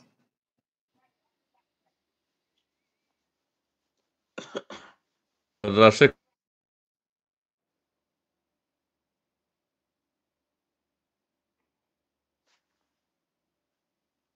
কথা হারিয়ে গেল। না ধন্যবাদ কলিমুল্লাহ স্যার আপনাকে আপনার বক্তব্যের জন্য। শুনতে পাচ্ছেন এবার? এখন শুনতে পারছি, হ্যাঁ। জি, হ্যাঁ, এবার আমি রাশেক সাহেবের কাছে আসি। তানভীর হায়দার বলেছেন যে সম্প্রতি সাংবাদিক মাসুদ কামালের ইউটিউব চ্যানেলে ৭১% মানুষ ভোট দিয়েছে যে তারা আওয়ামী লীগকে নির্বাচন করতে না দিলে ভোট দিতে যাবে না। সাধারণ মানুষ রায় দিয়েছে। ধন্যবাদ আপনাকে। এই ধরনের একটা মন্তব্য আসছে। এখন আমি নির্বাচনের বাইরে এখন আপনাকে একটা প্রশ্ন করি। সেটি হচ্ছে যে আমরা দেখতে পাচ্ছি বিবিসি একটা তদন্ত করেছে, বিবিসি একটা রিপোর্ট দিয়েছে যে শেখ হাসিনা গুলির জন্য নির্দেশ দিয়েছিলেন জুলাই আগস্টে। এখন কেউ বলছে এই ভয়েসটি বিবিসি কিভাবে তদন্ত করলো, বিবিসি কিভাবে যাচাই করলো, এটি হচ্ছে কি আহ, আমাদের যে হলি আর্টিজান হত্যাকাণ্ড সেই সময়ের কোনো কথা। আরেকটি কথা বলা হচ্ছে যে হ্যাঁ, রাষ্ট্র যখন আক্রান্ত হয়, দেশের সাধারণ মানুষ যখন আক্রান্ত হয়, তখন কি এই ধরনের কোনো কথা মন্ত্রী বা রাষ্ট্রপ্রধান যিনি থাকেন তারা দিতে পারেন কিনা, অথবা এই কথাটি কি আসলেই সত্য কিনা, যে কথাটি নিয়ে এখন বিবিসি আলোচনা করছে, এটা কতটুকু সত্য সেই বিষয়ে আপনার কোনো অ্যানালাইসিস আছে কিনা একটু প্লিজ। এগুলো কঠিন প্রশ্ন, এগুলো আমাকে জিজ্ঞেস করে বিব্রত না করাই ভালো। তবে আমি আমি মনে করি সরকার প্রধান ব্যক্তির জানমাল রক্ষার্থে উনি অবশ্যই নির্দেশনা তো দিতেই পারেন। আচ্ছা এখন সেটা কি ভাষায় দিতে হবে বা কি ভাষায় দেওয়া হয়, সেটা বিচার বিশ্লেষণের ব্যাপার আছে। হুম। এখন ধরেন একজন আর্মির জেনারেল যেই ভাষায় নির্দেশ দিবেন, অবশ্যই একজন রাজনীতিবিদ সেই ভাষায় নির্দেশ দিবেন না, এটাই বাঞ্ছনীয়। তো অনেক সময় অধিকথনে দুর্ঘটনা হয়, এটা বুঝেন তো? হ্যালো, অনেক সময় বেশি কথা বললে দুর্ঘটনা ঘটে যায়। তা আমাদের এই আজকের এই সংকটকালীন মুহূর্তে আমি মনে করি মাঝে মাঝে আমাদের বেশি কথা বলার জন্য আমাদের কিছু বিপদ তো ঘনিয়ে এসেছে, এটা একদম অস্বীকার করার তো সুযোগ নাই। আহ, এখন এখনকার কথা বলছেন? এখন তো আর বিপদ নাই, এখন তো মহা হ্যাঁ, বিপদ। আমরা এখন যেই জায়গায় দাঁড়িয়ে আছি সেটা তো অনেক ক্ষেত্রে অতিকথনের একটা ফলাফল। আচ্ছা সেটা বলতে পারেন। হুম, সেটা বলতে পারি না, আচ্ছা এটাই বাস্তবতা। এটা আচ্ছা আহ, এখন যারা হ্যাঁ যারা যারা বাংলাদেশটাকে ভালোবাসেন, জি, শুধু আওয়ামী লীগ বলেন, আমি মনে করি না যে শুধু আওয়ামী লীগ করলে বাংলাদেশকে আপনি ভালোবাসবেন। হ্যাঁ, আমাদের এটা একটা অসুখ হুম, হয়ে গেছিল, আমরা যে সবাইকে কেউ আওয়ামী যে লীগ কেউ যে কেউ করে। হ্যাঁ, যে কেউ ডক্টর নাজমুল হাসান, উনি উনি বেগম রোকেয়ার ভিসি ছিলেন, উনি ঢাকা বিশ্ববিদ্যালয়ের শিক্ষক, উনি জানিপবের নির্বাচন পর্যবেক্ষণ যে সংস্থা জানিপবের সভাপতি। আমি কেন আশা করবো উনি আওয়ামী লীগ করবেন? আমি শুধু আশা করতে পারি যে উনি বাংলাদেশকে ভালোবাসবেন। আমি শুধু জি। আশা করতে পারি যে বাংলাদেশের যে সত্যকার যে ইতিহাসটা সেটাকে তিনি ধারণ করবেন। সেখানে বঙ্গবন্ধু তো অনিবার্য সত্য। কিন্তু আমরা তো একটা হুম। সিনড্রোমে ভুগছিলাম যেখানে আমরা চাচ্ছিলাম সবাই আওয়ামী লীগ করবে। তো সেটা করতে গিয়ে একটা বিরাট বড় বিপদ হয়েছে। আর তার থেকেও বড় কথা যে আমরা খুব বেশি কথাবার্তা না বলে আমাদের যে সমস্যাটা তখন দেখা দিয়েছিল, সেটা নিয়ে যদি আমরা বসে যেতে পারতাম তাহলে তো আজকে জুলাই আগস্টের এই পরিস্থিতি তৈরি হয় না। This is reality that you cannot really ignore. হ্যাঁ? তো এখন তো অনেক কিছু বলতে হচ্ছে। বাট আপনার আসল জায়গাটা আমি যেতে চাই। বিবিসি কি বলেছে না বলেছে তাতে কিছু যাবে আসবে না। বিবিসি অনেক কিছুই জীবনে বলেছে। আরো অনেক কিছুই তবে আগামী দিনে করবে। আমরা বিবিসি কে তো ধরা আমরা হয় একটা অথেন্টিসিটি। জি, জি, জি। জি, জি। আমরা অথেন্টিসিটি নিয়ে কোন প্রশ্ন আমরা এখানে তুলতে চাচ্ছি না। আমি বললাম তো যে এটা আমার ডিপার্টমেন্ট না। আপনি আমাকে ওই জায়গাটা আচ্ছা। নিয়েন না, হ্যাঁ? হুম। জুলাই অগাস্ট আন্দোলন হয়েছে, মানুষ হতাহত হয়েছে, একটি সরকার ছিল, সরকার পতিত হয়েছে, সেখানে আরেকটি সরকার এসেছে, এগুলো সব সত্য। কেন, কি, কোথায়, কি, কত রাউন্ড, কি, কোন এমএম এর গুলি, এসব আমাকে প্রশ্ন করেন না। আমি আসল জায়গায় যেতে চাই। যা হয়েছে তা হয়ে গেছে। ওকে। এখন আওয়ামী লীগকে নিজে প্রশ্ন করতে হবে যে উদ্ভূত পরিস্থিতিকে পরিবর্তন করার দায়িত্ব তার আছে কিনা। এর উত্তর হচ্ছে হ্যাঁ, ১০০% তার দায়িত্ব আছে। গুড। যদি তার ১০০% দায়িত্ব থাকে তাহলে পূর্ববর্তী যে ত্রুটিগুলো আমরা করেছি সেগুলোকে আমাদের নিজস্ব রাজনৈতিক ভাষাতেই ধারণ করে মানুষের কাছে গিয়ে বলতে হবে যে ঠিক আছে আমরা ছিলাম, আমরা নাই। এখন আমাদের জায়গায় যারা এসেছেন কিছু আশা বা কিছু স্বপ্ন দেখিয়ে তারা কতটুকু সফল। যদি তারা সফল না হয় আমরা আপনাদেরকে কথা দিচ্ছি আমরা আগামী দিনে সফল হব। এই বলেই তো আপনাকে আসতে হবে। আমি কি আপনার জিনিসটা বুঝাতে পেরেছি? হুম, হুম, হুম, জুলাই হুম। আগস্ট আন্দোলনে তো অনেকেই নেমেছেন, অনেক কিছু আশা করেছেন, অনেক কিছু হয়ে যাবে। কিছুই তো হয় নাই। তো কিছু যে হয় নাই সেই জায়গা থেকে তো আমাকে কাজটা শুরু করতে হবে। এবং আচ্ছা, এখন রাশেক ভাই আপনাকে আমি আরেকটা কথা, কম যেই বেশি যেটুকুই পরিবর্তনের ত্রুটি করেছি সেটা যে আগামী দিনে করব না সেটা বলেই তো হ্যাঁ, আসতে হবে। আচ্ছা, এখন হ্যাঁ? যেই পরিবর্তনের কথা বলা হয়েছে সেই পরিবর্তন কি বাংলাদেশে আপনি এখন দেখতে বলেন? পাচ্ছেন এই সরকারের সময়? যেটা মানুষ আশা করেছিল, না সাধারণ আমি তো মানুষের বললাম কথা আপনি বলি। তো বোধহয় শুনছেন আমার কথা আমি আশা করি। আমি তো বলছি তারা যে জি, জি, জি, জি। পরিবর্তনের স্বপ্ন দেখিয়ে এসেছে তার ধারে কাছেও নাই। কিন্তু তাই বলে আপনি যদি নিজে নির্বাচন করার যে খেলাটা খেললেন এটা যদি আপনি ঘৃণা ভরে প্রত্যাখ্যান করে সামনের দিকে না আগান, তাছাড়া তো জি। ওই জনসংখ্যাটাকে আপনি সাথে নিতে পারছেন না, যারা বঞ্চিত হয়েছে। হুম, আপনি যদি জি। ২০১৮ সালের নির্বাচন মরে গেলেও যে এই ধরনের নির্বাচন আর করবেন না, এই প্রতিশ্রুতি যদি আপনি জনগণকে না দেন, তাছাড়া কি হচ্ছে? এটা তো দিতে হবে তো। শুনেন আমি এই যে আপনাকে আবার আপনি বলি, আপনি আওয়ামী লীগ আপনি অ্যাজ এ আপনি যেমন বলছেন, পার্টি আপনিও তা বলছেন, আপনি তো কথাটা বলছেন, ভালো, ভালো। এইভাবে আরো অনেকেই যদি বলেন, আপনিও কথাটা বলছেন, এটা কিন্তু জনগণ ভালোভাবে নিচ্ছে। এই যে আপনার প্রশংসা বাড়ছে যে না, রাশেক ভাই সত্য না, কথা আমি বলেন, আমি হ্যাঁ? একা কথাই বলছি। শুনেন, বিএনপিকেও বলতে হবে যে ১৯৯৬ সালের ১৫ই ফেব্রুয়ারির মতো নির্বাচন আমরা আর কোনদিন করব না। আমার এক্সাক্টলি, কথা খুব রাইট, রাইট, পরিষ্কার। রাইট। ওকে? হ্যাঁ, বিএনপিকেও জি, বলতে হবে যে ভাই আমি ওই ২০০১ এর ক্ষমতায় যাওয়ার পরে যে সংবিধানকে পরিবর্তন করে ২ বছর সময় বাড়িয়ে দিয়ে কে এম হাসান সাহেবকে প্রধান উপদেষ্টা করার যে অপচেষ্টা করলাম বা বিচারপতি এমএএস কে দিয়ে যে ১,৪২,০০,০০০ ভুয়া ভোটার তৈরি করলাম এই ধরনের কাজ আমি ভবিষ্যতে করব না। কিন্তু বিএনপির কাজ জি। বিএনপি করুক। আমার কথা হচ্ছে আওয়ামী লীগ দল হিসেবে তো কোন দোষ করে নাই। আওয়ামী লীগের ভিতরে যারা ব্যক্তি আছেন, ব্যক্তি দোষ করতে পারে। আওয়ামী লীগের তো একটা নীতি আদর্শ আছে। সেখানে আপনি কোন ত্রুটি খুঁজে পাবেন না ইনশাআল্লাহ। তো এখন আওয়ামী লীগের ভিতরে যে সকল ব্যক্তিদের কারণে এই ভুল ত্রুটিগুলো হয়েছে, তাদেরকে তো প্রতিশ্রুতি দিয়ে আসতে হবে যে আগামী দিনে আমি ২০১৮ বা ২০২৪ এর পুনরাবৃত্তি ঘটতে দিব না। এতে লজ্জার কিছু নাই। আর সেটা কি আপনাকে এখন যেই বলতে লোকই পারে, তেল এখন কি মারার জন্য সময় বলেছে হয়েছে? সেই সময় কি হ্যাঁ, এখন সময় হয়েছে? হয়েছে। কেন? হ্যাঁ, ভুল ত্রুটি স্বীকার করার সময় সবসময় সঠিক সময়। আচ্ছা শুনেন, আপনাকে এখানে এই যে মাসুদ কামাল সাহেবের অনুষ্ঠানের উদ্ধৃতি দিয়ে যিনি বললেন যে ৭০% লোক ভোট দিতে যাবে না। হ্যাঁ? আমি তাকে হুম, বলতে চাই, "ইউ আর রং।" হুম, এখানে ২ টো ব্যাপার আছে। আমি বুঝিয়ে বলি। আওয়ামী লীগ যে নির্বাচনে অংশগ্রহণ করবেন না, ওই নির্বাচন ইতিহাসের বিচারে চিরকাল প্রশ্নবিদ্ধ হয়ে থাকবে। ১ এটা পরিষ্কার করলাম। ২ যেই জেনারেশনটা অর্থাৎ যেই প্রজন্মটা ২০১৪, ২০১৮ এবং ২০২৪ এ ভোট দিতে যায় নাই, তারা এবার ভোট দিতে যাবে। কিন্তু আচ্ছা, তারা ভোট দিতে যাবে বলেই নির্বাচনটি গ্রহণযোগ্য হয়ে যাবে তা আবার না। কারণ যারা আবার 2014, 18, 24-এ ভোট দিয়েছেন তারা আবার ভোট দিতে যাবেন না। আমি কি বুঝাতে পেরেছি আপনার কথাটা? আচ্ছা। হুম, হুম, হুম, হুম, হুম। তো ঠিক আছে। হ্যাঁ, যেটা ঠিক ডক্টর আছে। নাজমুল হাসান কলিমুল্লাহ সাহেব বললেন যে এটা হচ্ছে গ্লোবাল একটা প্যারামিটার, যে অবাধ, এই যে হুম, শব্দটা হুম, অবাধ, এই হুম, অবাধ নির্বাচন হবে না যদি আপনি কোনো না কোনো বড় একজন প্লেয়ারকে বাদ দিয়ে করার চেষ্টা করেন।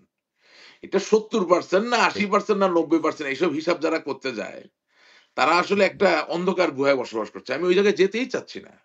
আমার জায়গাটা ওকে। সহজ, যে একটা জি। অবাধ নির্বাচন দরকার। তবে হ্যাঁ, সকল পার্টিকে এক জায়গায় এসে একমত হতে হবে যে আগামী দিনে ক্ষমতায় থাকার জন্য আমরা আর কোনোদিন বাংলাদেশের কোনো নির্বাচনকে প্রশ্নবিদ্ধ করব না। জি, আপনাকে এখানে থামিয়ে দিই। ধন্যবাদ। আমরা কোনদিন সকল দলকেই প্রতিজ্ঞা করতে হবে। এখন স্যারের কাছে আমার প্রশ্ন হচ্ছে, হ্যাঁ, আমাদের রাশেক সাহেব বলছেন, আপনাদের দুজনকে একসাথে পেয়ে আজকে খুব ভালোই লাগছে এবং ভালো হলো আমি মনে করি। আর সেটা হচ্ছে যে আপনি বলবেন এখন স্যার একটু, রাশেক সাহেব যেটি বললেন যে আগামী নির্বাচনগুলোতে বাংলাদেশের সকল দলকে কমিটমেন্ট করতে হবে যে কোনো নির্বাচনে কেউ কোনো প্রকার যে অনির্বাচনমূলক যেসব আচরণ সেগুলো করবেন না। এবং আপনার কাছে এখন প্রশ্ন হচ্ছে এই সরকারের কাছ থেকেও মানুষ যেটা প্রত্যাশা করেছিল একটা গ্রহণযোগ্য সুন্দর নির্বাচন বা একটা সুশাসন প্রত্যাশা করেছিল, এই সরকারের সময়েও মানুষ নির্বাচন নিয়ে নানান শঙ্কায় ভুগছে। সেই ক্ষেত্রে কি করণীয়? এই সরকারেরও কি করণীয়? মানুষ তো কোথাও আস্থা পাচ্ছে না, আস্থার জায়গা পাচ্ছে না। জি। ধন্যবাদ। দেখুন, ডেমোক্রেসি বলতে আমি বুঝি plural space, more the merrier. হুম, আপনার যত বেশি বিস্তৃত হবে এর পরিসীমা, তত বেশি সংহত গণতন্ত্র বিরাজমান দেশটিতে। এইভাবেই গ্রামার আমাদের শিখিয়েছে। সুতরাং হুম, এখানে আপনার মেজর স্টেক হোল্ডার তাদের বাদ দিয়ে আপনি যদি একতরফা নির্বাচন আয়োজনের চেষ্টা করেন, সেটি আন্তর্জাতিক সম্প্রদায়ের কাছে কখনোই গ্রহণযোগ্য বলে বিবেচিত হবে না। আর জাতীয় গণ্ডির কথা তো বাদই দিলাম।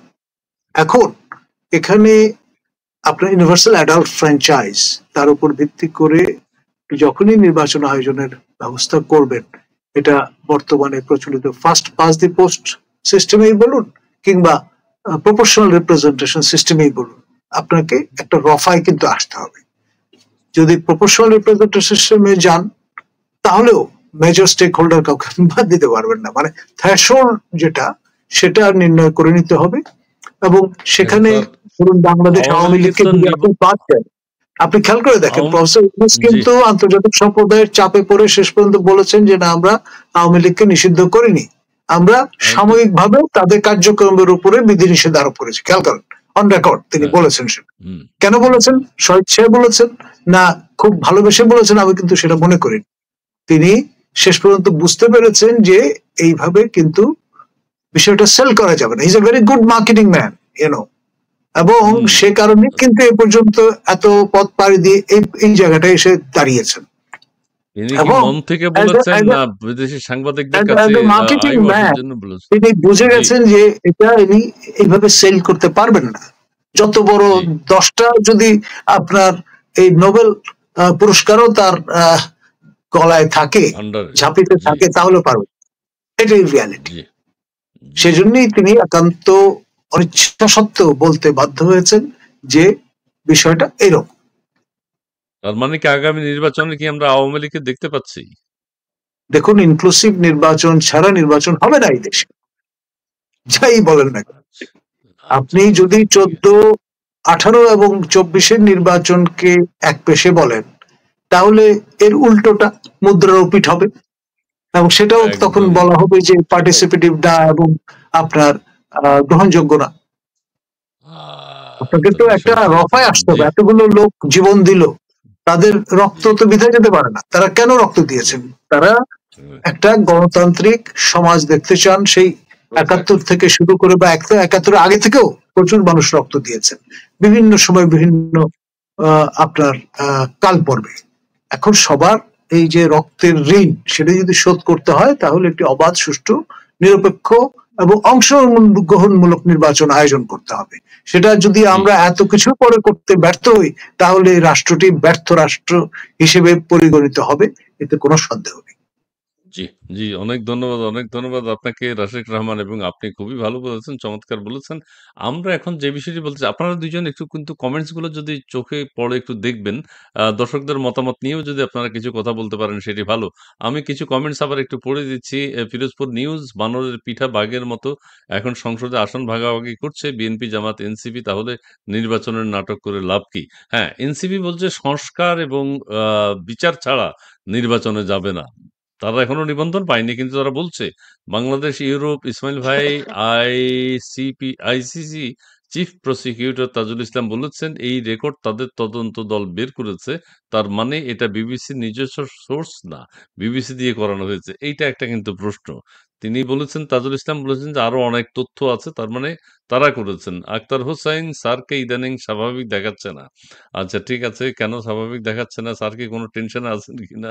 নীল, মেটিকুলাস ডিজাইনে বাংলাদেশ ধ্বংস করে ইউনূস পালাবে কোথায়? এর হিসাব চাই আমরা সাধারণ জনগণ। ধন্যবাদ নীল আপনাকে। আম তারপরে আরো রয়েছেন। আপনারা লাইভটি একটু শেয়ার করে দেবেন প্রিয় দর্শক। আপনারা যুক্ত হয়েছেন, অনেক দর্শক আজকে আমাদের সাথে আছেন।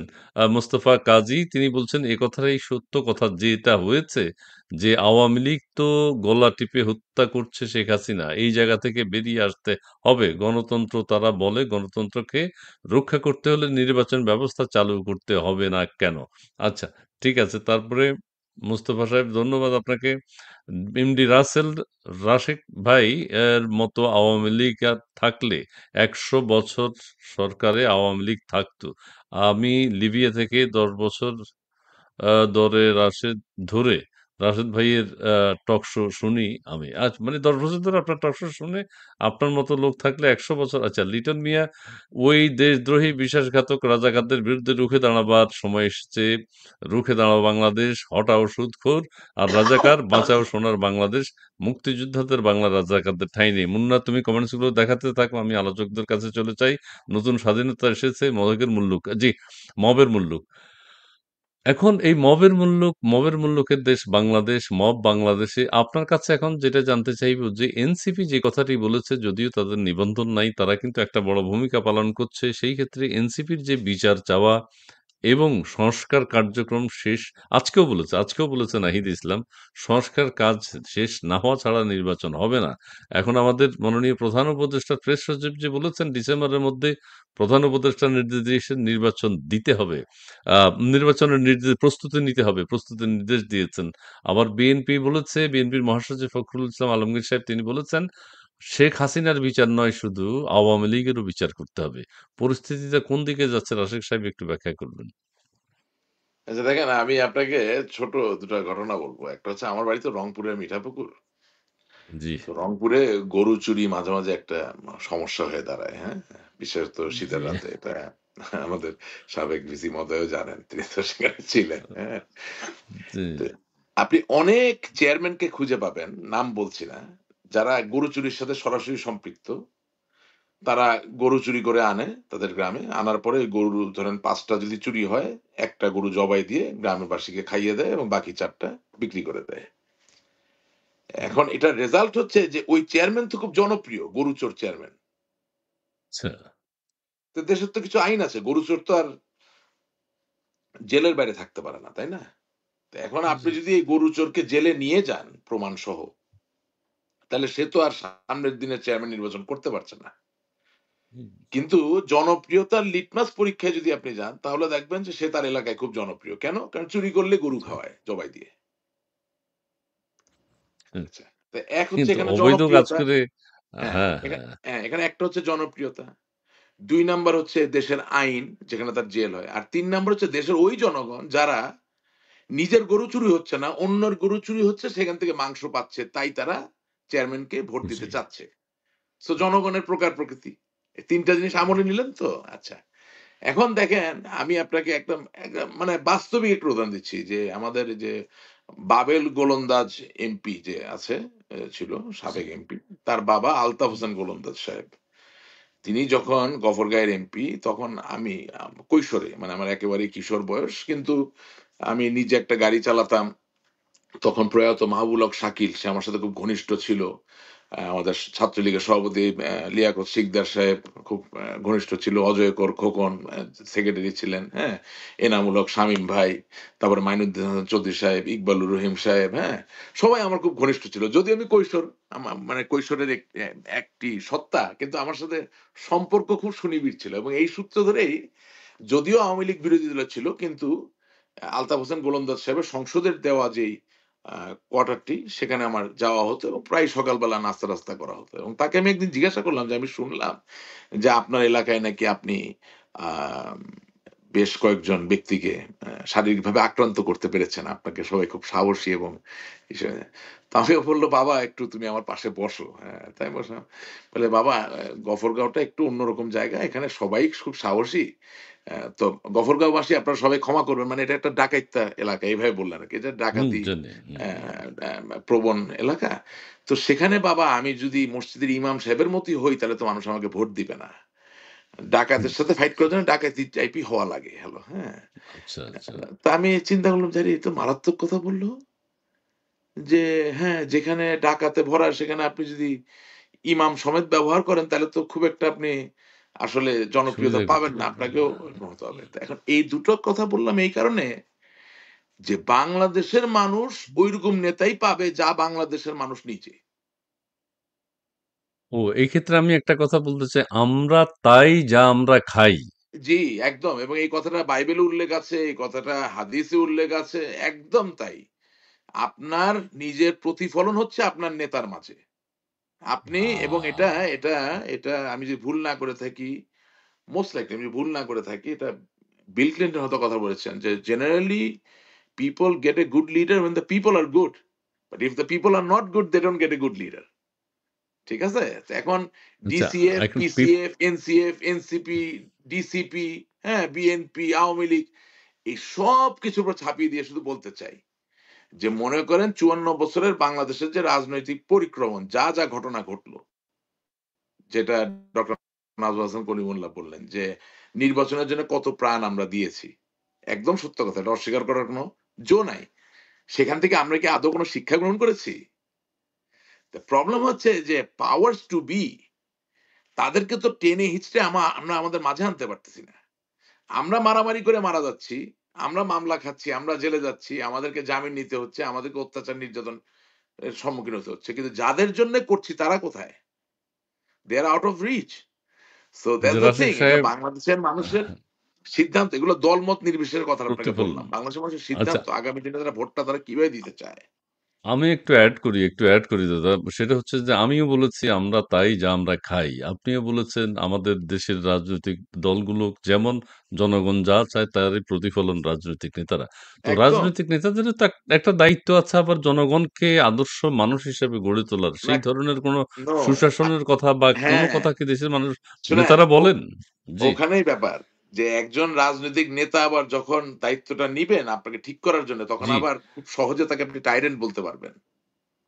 There is a fine line. আপনি খুব ডেমোক্রেটিক হয়ে মানুষের কিন্তু মানুষ করতে পারবেন না, লাইনে আনতে পারবেন না।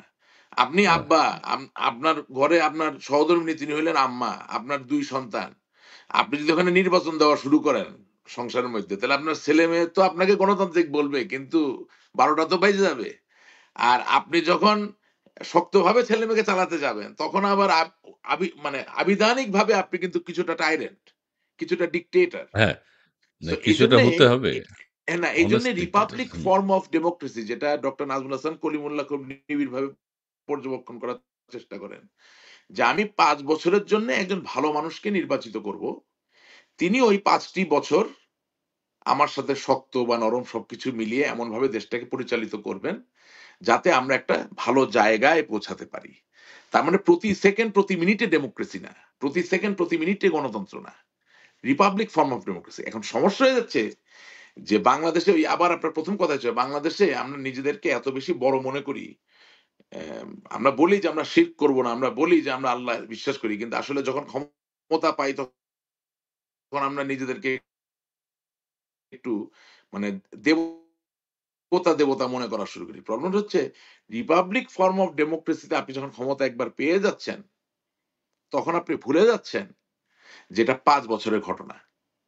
তখন এই 5 বছরের ক্ষমতায় আসাটাকে 50 বছর করার জন্য আপনি যা ইচ্ছা তাই সেটাই আপনি করার চেষ্টা করছেন।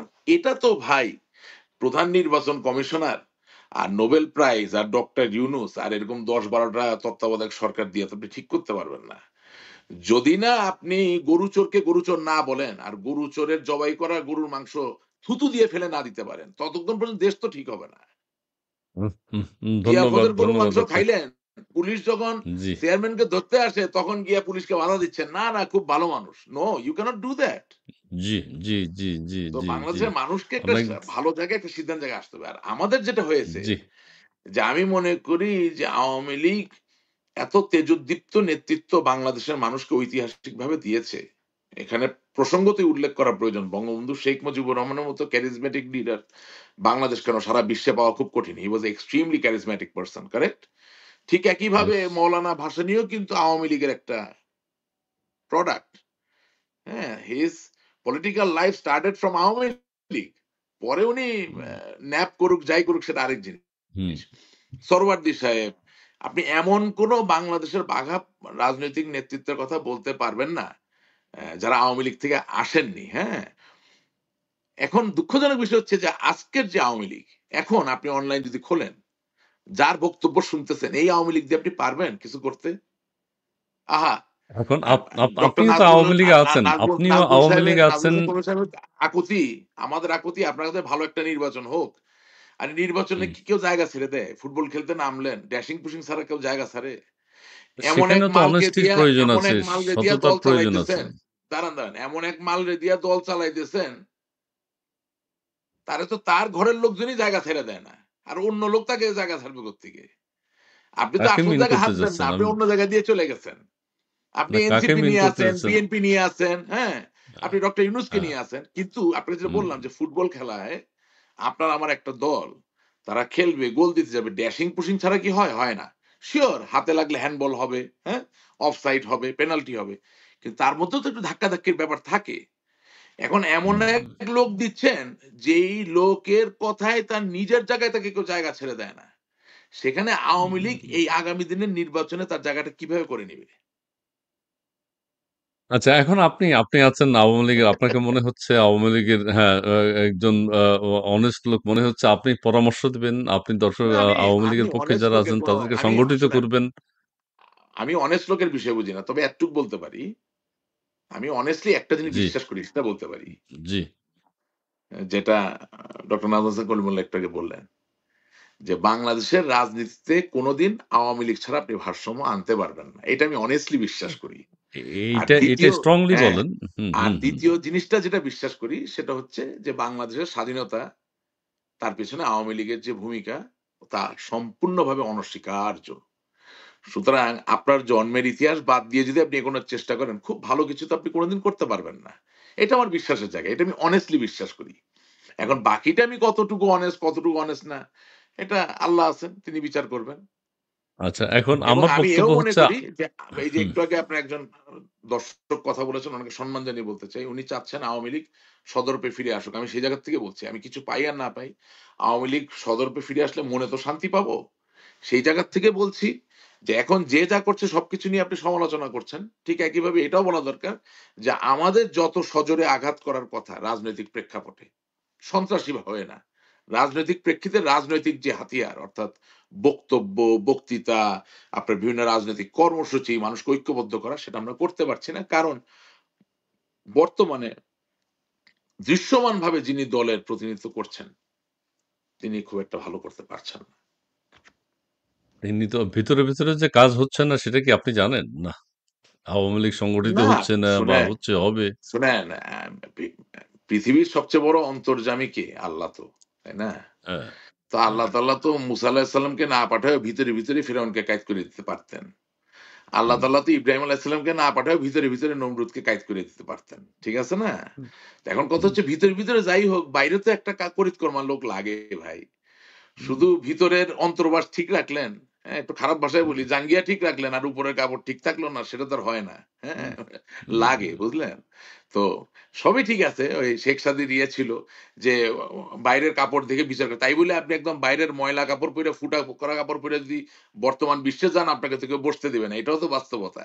সুতরাং ভিতরে খুব ভালো কাজ করতেছেন। আর এদিকে আপনার অন্তর্বাস হলো ছিঁড়া, ফুটা, হ্যাঁ? না, নো, দিস জেলেনস্কি ইজ তো not how shirt you pant work. পইরা ইয়েতে চলে গেছে, হ্যাঁ। গেঞ্জি না, পইরা না, হোয়াইট হাউসে শার্ট চলে গেছে। শার্ট দুরুস্ত, অন্তর্বাস ছিঁড়া। ঠিক আছে, প্যান্ট নাই। আচ্ছা, এই তো। আচ্ছা, ঠিক আছে। তবে আমাদের পরামর্শ হলো আপনি সেই দায়িত্বটি আপনার পক্ষ থেকে আপনি আওয়ামী লীগের সমালোচনা না সমালোচনা করতে হবে, আপনার করছেন, সাথে আপনার গ্রহণযোগ্যতা আছে, কিন্তু আপনি নো, সেই নো, দায়িত্বটি আপনিও পালন করতে পারেন। আপনার ঠিক সাথে আছে? ১ ঘন্টা ৬ মিনিটের এই অনুষ্ঠানে জি। আমি মনে হয় অর্ধেক পরিমাণ কথা বললাম মনে হয় ৫৫ মিনিটে, হ্যাঁ? না, ঠিক হ্যাঁ, আছে। হ্যাঁ। কতবার আওয়ামী লীগের কথা বলেছি বলেন আপনি? না, আওয়ামী লীগ, হ্যাঁ, কতবার বলেছেন, বঙ্গবন্ধুর অনেকবার কথা বলেছেন। বলেছি বলেন বঙ্গবন্ধুর আপনি? কথা বলেছেন, কতবার রাজনীতির বাংলাদেশের কথা কথা বলেছেন, বলেছি বলেন আপনি? কতবার স্বাধীনতার কথা দেশের বলেছেন, জনগণের কথা বলেছি বলেন আপনি? কতবার বলেছেন, এই সরকার সুষ্ঠু নির্বাচন দিতে পারবে না সেই কথা বলেছি বলেন আপনি? তাহলে বলেছেন। আমার কি এই অধিকার নাই বলার জন্যে যে আমার দলকে এগোনোর জন্য কি করা প্রয়োজন? আপনি বলেন? আচ্ছা, ঠিক আছে। আপনার মন্তব্য আমরা শুনলাম। দর্শক যেভাবে নেয় নিক। আপনি সেটা সামাল দেবেন। আপনি সে আপনি আপনি আপনি না, আওয়ামী আমার লীগে সামাল আছেন দেওয়ার তো না? কিছু নাই। অত চিন্তা আপনি করেন না। আওয়ামী লীগে আছেন তো না? আপনি আওয়ামী লীগে আছেন তো এমনি না? তার ১০০ মানে তো বার। আওয়ামী লীগ একটা আমি গণতন্ত্র। আমি তো মনে আ করি আওয়ামী লীগ কারো একজনের না। হ্যাঁ, তার মানে আপনার বিরুদ্ধে কোনো অ্যাকশন নেয়নি আওয়ামী লীগ। আপনি কথা বলতে পারছেন। ভালো তো। ভালো অ্যাকশন তো। নিবে কিভাবে? আমি কি আওয়ামী লীগের বিরুদ্ধে কোনো কথা বলেছি যে অ্যাকশন নিবে? না, ঠিক আছে তো। আপনি না, তার মানে আপনি ভালো কথা বলছেন। আপনি ঠিকই বলছেন। আমি যদি আপনার বঙ্গবন্ধুর বিরুদ্ধে কথা বলি, আমি যে আওয়ামী লীগের হুম, বিরুদ্ধে কথা বলি, আমি যে বাংলাদেশের মুক্তিযুদ্ধের যে ৪ টি স্তম্ভ তার বিরুদ্ধে কথা বলি, তাহলে অ্যাকশন নিবে। কিন্তু হুম, আওয়ামী লীগের বাহ! কোন দুষ্টু লোকের বিরুদ্ধে যদি আমি কথা বলি, তার জন্য আওয়ামী লীগ কেন আমার বিরুদ্ধে অ্যাকশন নিবে? কোনো অ্যাকশন তো নিচ্ছেও না। তার মানে হ্যাঁ। ঠিকই না, না, আছে। সেটা না। কোন ব্যক্তি আমি আমি কথা বলি, কোন ব্যক্তি ৳১,০০,০০,০০,০০০ টাকা পাচার করলো। আমি তার বিরুদ্ধে কথা বললে কেন আওয়ামী লীগ আমার বিরুদ্ধে অ্যাকশন নিবে? হ্যাঁ, বলতে পারেন। বলেন, বলেন। বলছেন তো, হ্যাঁ? বলছেন যার তো। কোনো যার অসুবিধা তো যার হচ্ছে হাত না। আমি ধরে সেটাই বলছি। যার যার হাত ধরে দলটি ধ্বংসপ্রাপ্ত হলো, তার বিরুদ্ধে কথা বললে আওয়ামী লীগ কেন আমার বিরুদ্ধে অ্যাকশন নিবে? কোনো অ্যাকশন নিচ্ছে না। কোনো অ্যাকশন নিচ্ছে না তো আপনার যার বিরুদ্ধে। হাত ধরে আওয়ামী লীগের মহিলা আওয়ামী লীগ, যুব মহিলা লীগ ধ্বংসপ্রাপ্ত হয়ে গেল। হ্যাঁ? যেই সংগঠনগুলি নিয়ে মানুষ কোনো প্রশ্ন তুলতে পারতেন না। ঠিক আছে? সেটা নিয়ে কথা বললে কেন আমার বিরুদ্ধে আওয়ামী লীগ অ্যাকশন নিবে? কোনো অ্যাকশন নিচ্ছে না আপনার বিরুদ্ধে। আপনি ভালোই আছেন। কথা বলে কেন আমি যাচ্ছেন। তাও আমি তো তো আমি তো আপনাকে বলেছি যে ১৯৭১ সালের ৭ই মার্চের ১ম সারির যদি ভিডিও চিত্র আপনি বিশ্লেষণ করেন, আজকে বিবিসির জি। বিশ্লেষণ দিয়ে ওই বিশ্লেষণে আসেন ওটা বাদ দিয়ে। আপনি দেখেন হ্যাঁ। তো বাংলাদেশের কোন শ্রেণীর নারীরা বঙ্গবন্ধুর সেই ভাষণ শুনতে গিয়েছিলেন? হ্যাঁ, হ্যাঁ। আর আজকে কি অবস্থা? তাহলে আচ্ছা। আজকের এই আচ্ছা, পরিস্থিতির জন্য যার কিছুটা হলেও দায় আছে তার বিরুদ্ধে কথা বললে কি আমি আওয়ামী লীগের বিরুদ্ধে কথা বললাম? না, না, না। আপনি আপনি চালিয়ে যান। আপনার কথা শুনছে সবাই। আপনি এবং আপনার আপনাকে কোনো অ্যাকশন আপনার সবচেয়ে বড় কথা আমি কি বলছি? যে জুলাই আগস্ট আন্দোলন সত্য না মিথ্যা তার থেকেও বড় কথা আওয়ামী লীগকে বাদ দিয়ে আপনি কোন কি নির্বাচন করলে এই নির্বাচন জনকল্যাণ বয়ে আনবে না। এর থেকে বড় কথা ওকে। আর কেউ বলে? ওকে, ওকে, ওকে। খুবই ভালো কথা। নাজমুল হাসান কলিমুল্লাহ স্যার অনেকক্ষণ ধৈর্য ধরে শুনেছেন। স্যার কিছু কমেন্টস পড়েছেন নিশ্চয়ই। স্যারের কাছে এখন প্রশ্ন, নির্বাচন যেহেতু সামনে, ডিসেম্বরের নির্বাচন, কোন বছরের ডিসেম্বরে সেটা নিয়ে অনেকের প্রশ্ন আছে। তারপরেও বলি, আওয়ামী লীগের নিবন্ধন বাতিল করা হয়েছে। আওয়ামী লীগের রাজনৈতিক কর্মকাণ্ড আপাতত স্থগিত করা হয়েছে। সেই প্রেক্ষিতে সেইভাবে এখন আওয়ামী লীগ কি আগামী নির্বাচনে অংশগ্রহণ করার কোনো সুযোগ আছে কিনা বা এই সরকার দেবে কিনা? আর আপনি আরেকটা কথা বলেছেন, অংশগ্রহণমূলক নির্বাচন আপনিও চাচ্ছেন। আপনি নির্বাচন জানি পাবের চেয়ারম্যান হিসেবে আপনি এই কথাটা বলছেন। কিন্তু বললেও বাস্তবতা আমরা কি দেখছি? নাকি সরকার বাধ্য হবে? ইউনূস সাহেবের একটা কথাও বলেছেন, বিদেশি সংবাদপত্রের সাথে তিনি বলেছেন যে আওয়ামী লীগের আপাতত স্থগিত রেখেছেন। আওয়ামী লীগকে কি আমরা নির্বাচনে দেখতে পাচ্ছি? আপনার মন্তব্য কি? যদি ডিসেম্বরে নির্বাচন হয়ে যায়? না। দেখুন, আমি একটু পেছনে খুব অল্প সময়ের জন্য যাব।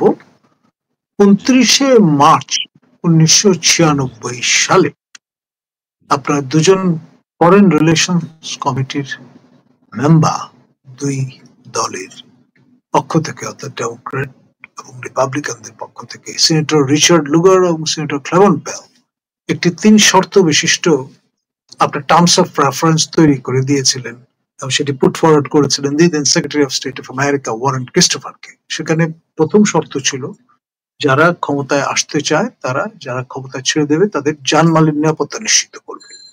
দ্বিতীয় শর্ত ছিল general Ershad is a great ally of America, যেহেতু তিনি গালফের সৈন্য সরবরাহ করে সহায়তা করেছিলেন, সুতরাং তাকে যারা ক্ষমতায় আসতে চায় তারা নিঃশর্তভাবে জেলখানা থেকে ছেড়ে দেবে ক্ষমতায় আসলে পরে।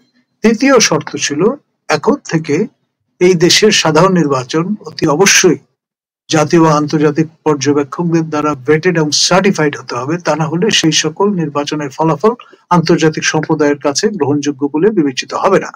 এখন ধরুন জাতীয় বা আন্তর্জাতিক পর্যবেক্ষকরা অংশগ্রহণমূলক নির্বাচন যদি না হয় তাহলে তো সেটা তারা ভেট করবেন না, পরিষ্কার কথা। আপনার অবাধ, খুব ইম্পর্টেন্ট একটা এলিমেন্ট, সুষ্ঠু আরেকটি এলিমেন্ট, এবং নিরপেক্ষ, আপনার পক্ষপাতহীন ভাবে নির্বাচন অংশগ্রহণমূলক ভাবে অনুষ্ঠিত হতে হবে। যেই কমিশন এই চারটি শর্ত পূরণ করতে পারবে না, তারা আসলে একটি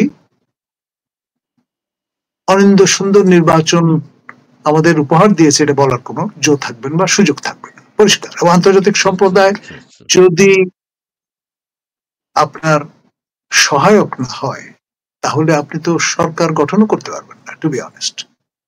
আপনার এই যে ট্রাম্প মহোদয় যে 35% শুল্কের যে অগ্নিবাণ ছুড়ে দিয়েছেন, এটি সামাল দিতে তো জান বেরিয়ে যাবে, নির্বাচন তো দূরের কথা।